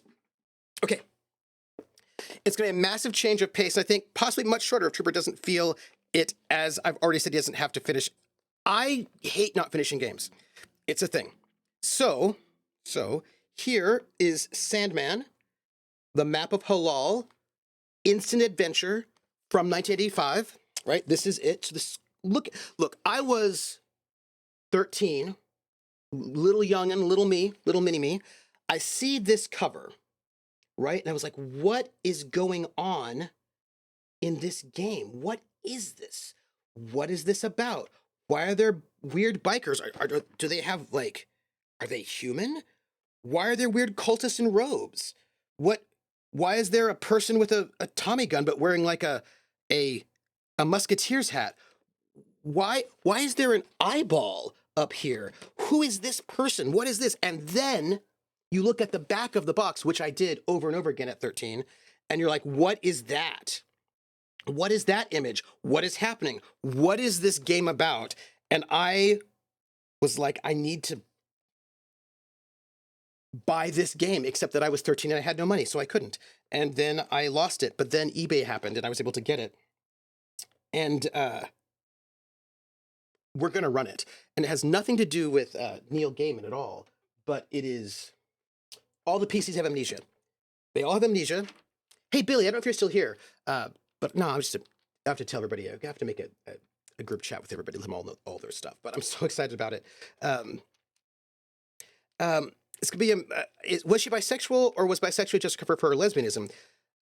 It's interesting because there's some questions about whether or not she's a trans woman or a trans man or intersex. There's a lot of like excitement going on with her gender as well. So that's pretty exciting. So it's a very cool figure. She openly had relationships with men and women and with little public. Yeah, she was, yeah. I think you will love the story. It's just that uncovering the story is not intrinsic to the gameplay. Oh, interesting. Laser pistols, right? Okay, Bill, if you want to know, Billy, you all wake up with amnesia on a train in the 40s in French Morocco, and you have identification papers saying that you're from the University of Ohio. In case you want to know, because Rocket asked. But that's the other game. Billy, you're not playing that one. You're playing the Twilight Road. We're going to go on a road trip together. I don't know what we're going to do. We'll find out. I mean, we have to decide what a road trip is. Am I going to paint my head face blue for this, please? Wait. Whoa, that's a good question. By complicated gender, is this a thing of, would we recognize Julie today as a trans mask, or was she just a woman operating? Well, Vo, there are people who actually think she might be a trans woman and not just like trans femme and not just trans mask. There are a lot of questions, actually, about a lot of complicated questions about Julie Daubigny and who they are, right? So it's le Maupin, right? Yeah. Most people think it's like there's complicatedness all over the place. There was another one too. I'm thinking about somebody else. Who am I thinking about? I'm thinking about another person who's in this moment who's also running around. No, no, no, no. Wait. I'm thinking about someone else. Yeah, I need to. Yeah, I'm gonna go eat. I'm gonna go have some pasta salad. Um, though, I'm gonna think of the other person I'm thinking of. There's another person I'm thinking of that's not Julie Duminy, but I believe Julie Duminy actually dueled them. I'll get back to you on this one. Anyhow, so Billy and I are going to take a road trip in our game in the evening on Saturday, next Saturday. Today, I'm going to go eat some pasta salad at 5 p.m. I'm going to be over, and you should probably go now. I'll be over at Praxagoras Mephore's channel because she is doing a 14-hour charity stream for Veterans Day. If there are any fellow veterans in the chat, hooah, hooah, hoosha. And I'll be at a D&D game. I'll be playing an Eric Hokra at 5 p.m. So you should hang out there. And she's doing this charity for Fisher House. Hang out, see the stream. I'm doing a podcast recording after that. Tomorrow, Sunday, I'll be playing offline Call of Cthulhu with Rissa, who's my GM. We were going to be having the premiere of Carousel Court Arc 3, but that is not going to happen. That's being pushed off till next Sunday. So the next time you will see me will be Thursday for Disco Elysium at 6 p.m. here. And then Friday, 7 p.m. On my channel for The Gamblers. And they will be going to the banquet. Episode 8 will be the banquet. You know what? We might just spend the entire season in Assis, number 1. Maybe not. I was hoping we'd get to Assis this season. We might. We'll find out. And then, of course, Saturday is the Big 12. The next game for the PS4 is going to be Rain World. I'm very excited for it. And I should say I am, I'm 2 away from 2,000 followers. And I am. And here's the thing. I know what the 2,000 follower goal is. It took a while for it to manifest in my mind, but I know what it is. And what it is this. When we hit 2,000 followers, not immediately, but the minute I get space, which is probably going to be, to be honest, depending on what happens, in that break in between seasons. This is what I'm thinking. In this break between seasons, if we hit 2,000 followers, at that point in time, I will run a one-shot of GURPS Y2K, which I have unpacked some of my GURPS books, but not all of them, and I do not know if GURPS Y2K has been unpacked. Let me see. Mars, Prime Directive, because things are not alphabetized. I alphabetize all my gaming books so I could just know automatically what's happening. But Traveler, Trans-Human Space, Vikings, Wizard, these are all of my end of the alphabet stuff, so you'd think they'd be here, but don't go anywhere. I'm going to just check the other side. Hold on. Magic, Fantasy, Egypt, Cyberpunk. No. Nope. I would show you the cover, but I can't because it's clearly one of my boxes. But if we hit 2,000, when we hit 2,000, I will do a GURPS one-shot of GURPS Y2K. And we'll have some really good millennial, turn of the millennium apocalyptic paranoia. And that's what we'll do. That's going to be our 2,000 follower goal. And that's what we're going to do. Yeah. Thank you for... You have said I'm giving flawless eccentric professor guy vibes. Thank you. I appreciate that. That's very nice. That is one of the nicest things people have said to me. Science! Yes. Let me see. Wait, what do we have here? Yes, Vosis read an article a few years back about a monk who they only found out was AFAB when they died. And like the abbot or river of the monastery in the 13th century, flawlessly genders them as male and is writing about them. Yeah, there's so much. Oh, yeah. Okay, so I feel like, oh, right. You can find me on YouTube at Trooper SJP. I updated my playlist there, so that's nice.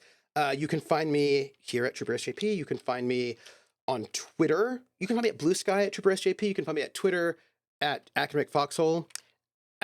Patreon is also Academic Foxhole, and that goes to support the casts for the shows and people that I'm commissioning stuff from.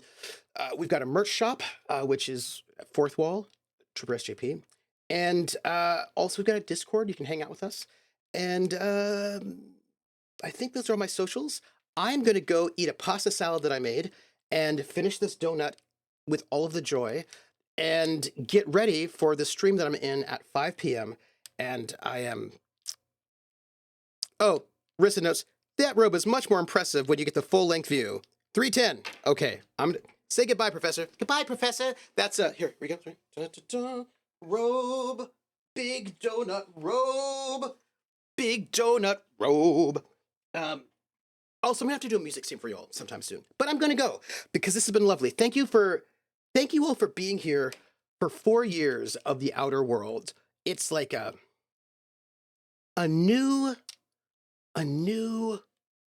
era. It's gonna be a new era, right? Because we got stuff going on. That's it. I'm very excited. And we're gonna go raid Prax is what we're gonna do. Thank you, Jer. We're gonna raid Prax. So if you would, let me put the raid up. Hello, raid. Here we go. We're gonna raid Prax and give Prax love. Do not forget, I don't know what I would do with Donut November. Thank you, Commander Pulsar. I do not know what I would do without my trusty mods, Jer and Rissa, who are the best. That's going to skew the time on how long to beat. I hope to skew the time on how long to beat. Absolutely. Oh, okay. So everybody, that's our command raid. We're going to go and raid Prax and give Prax some love and support. And I believe that DJ Jazzy Hands is GMing some exciting RPGs, and we're going to go and check it out and see what's up. So my friends, thank you so much for doing this amazing Outer Worlds. And hey, I suppose Outer Worlds 2 exists. We got to wait on that one. We got other things first. Everyone, much love. And I will catch you all on the flip side, and we're going to raid. It's what we're going to do. Raid! What else?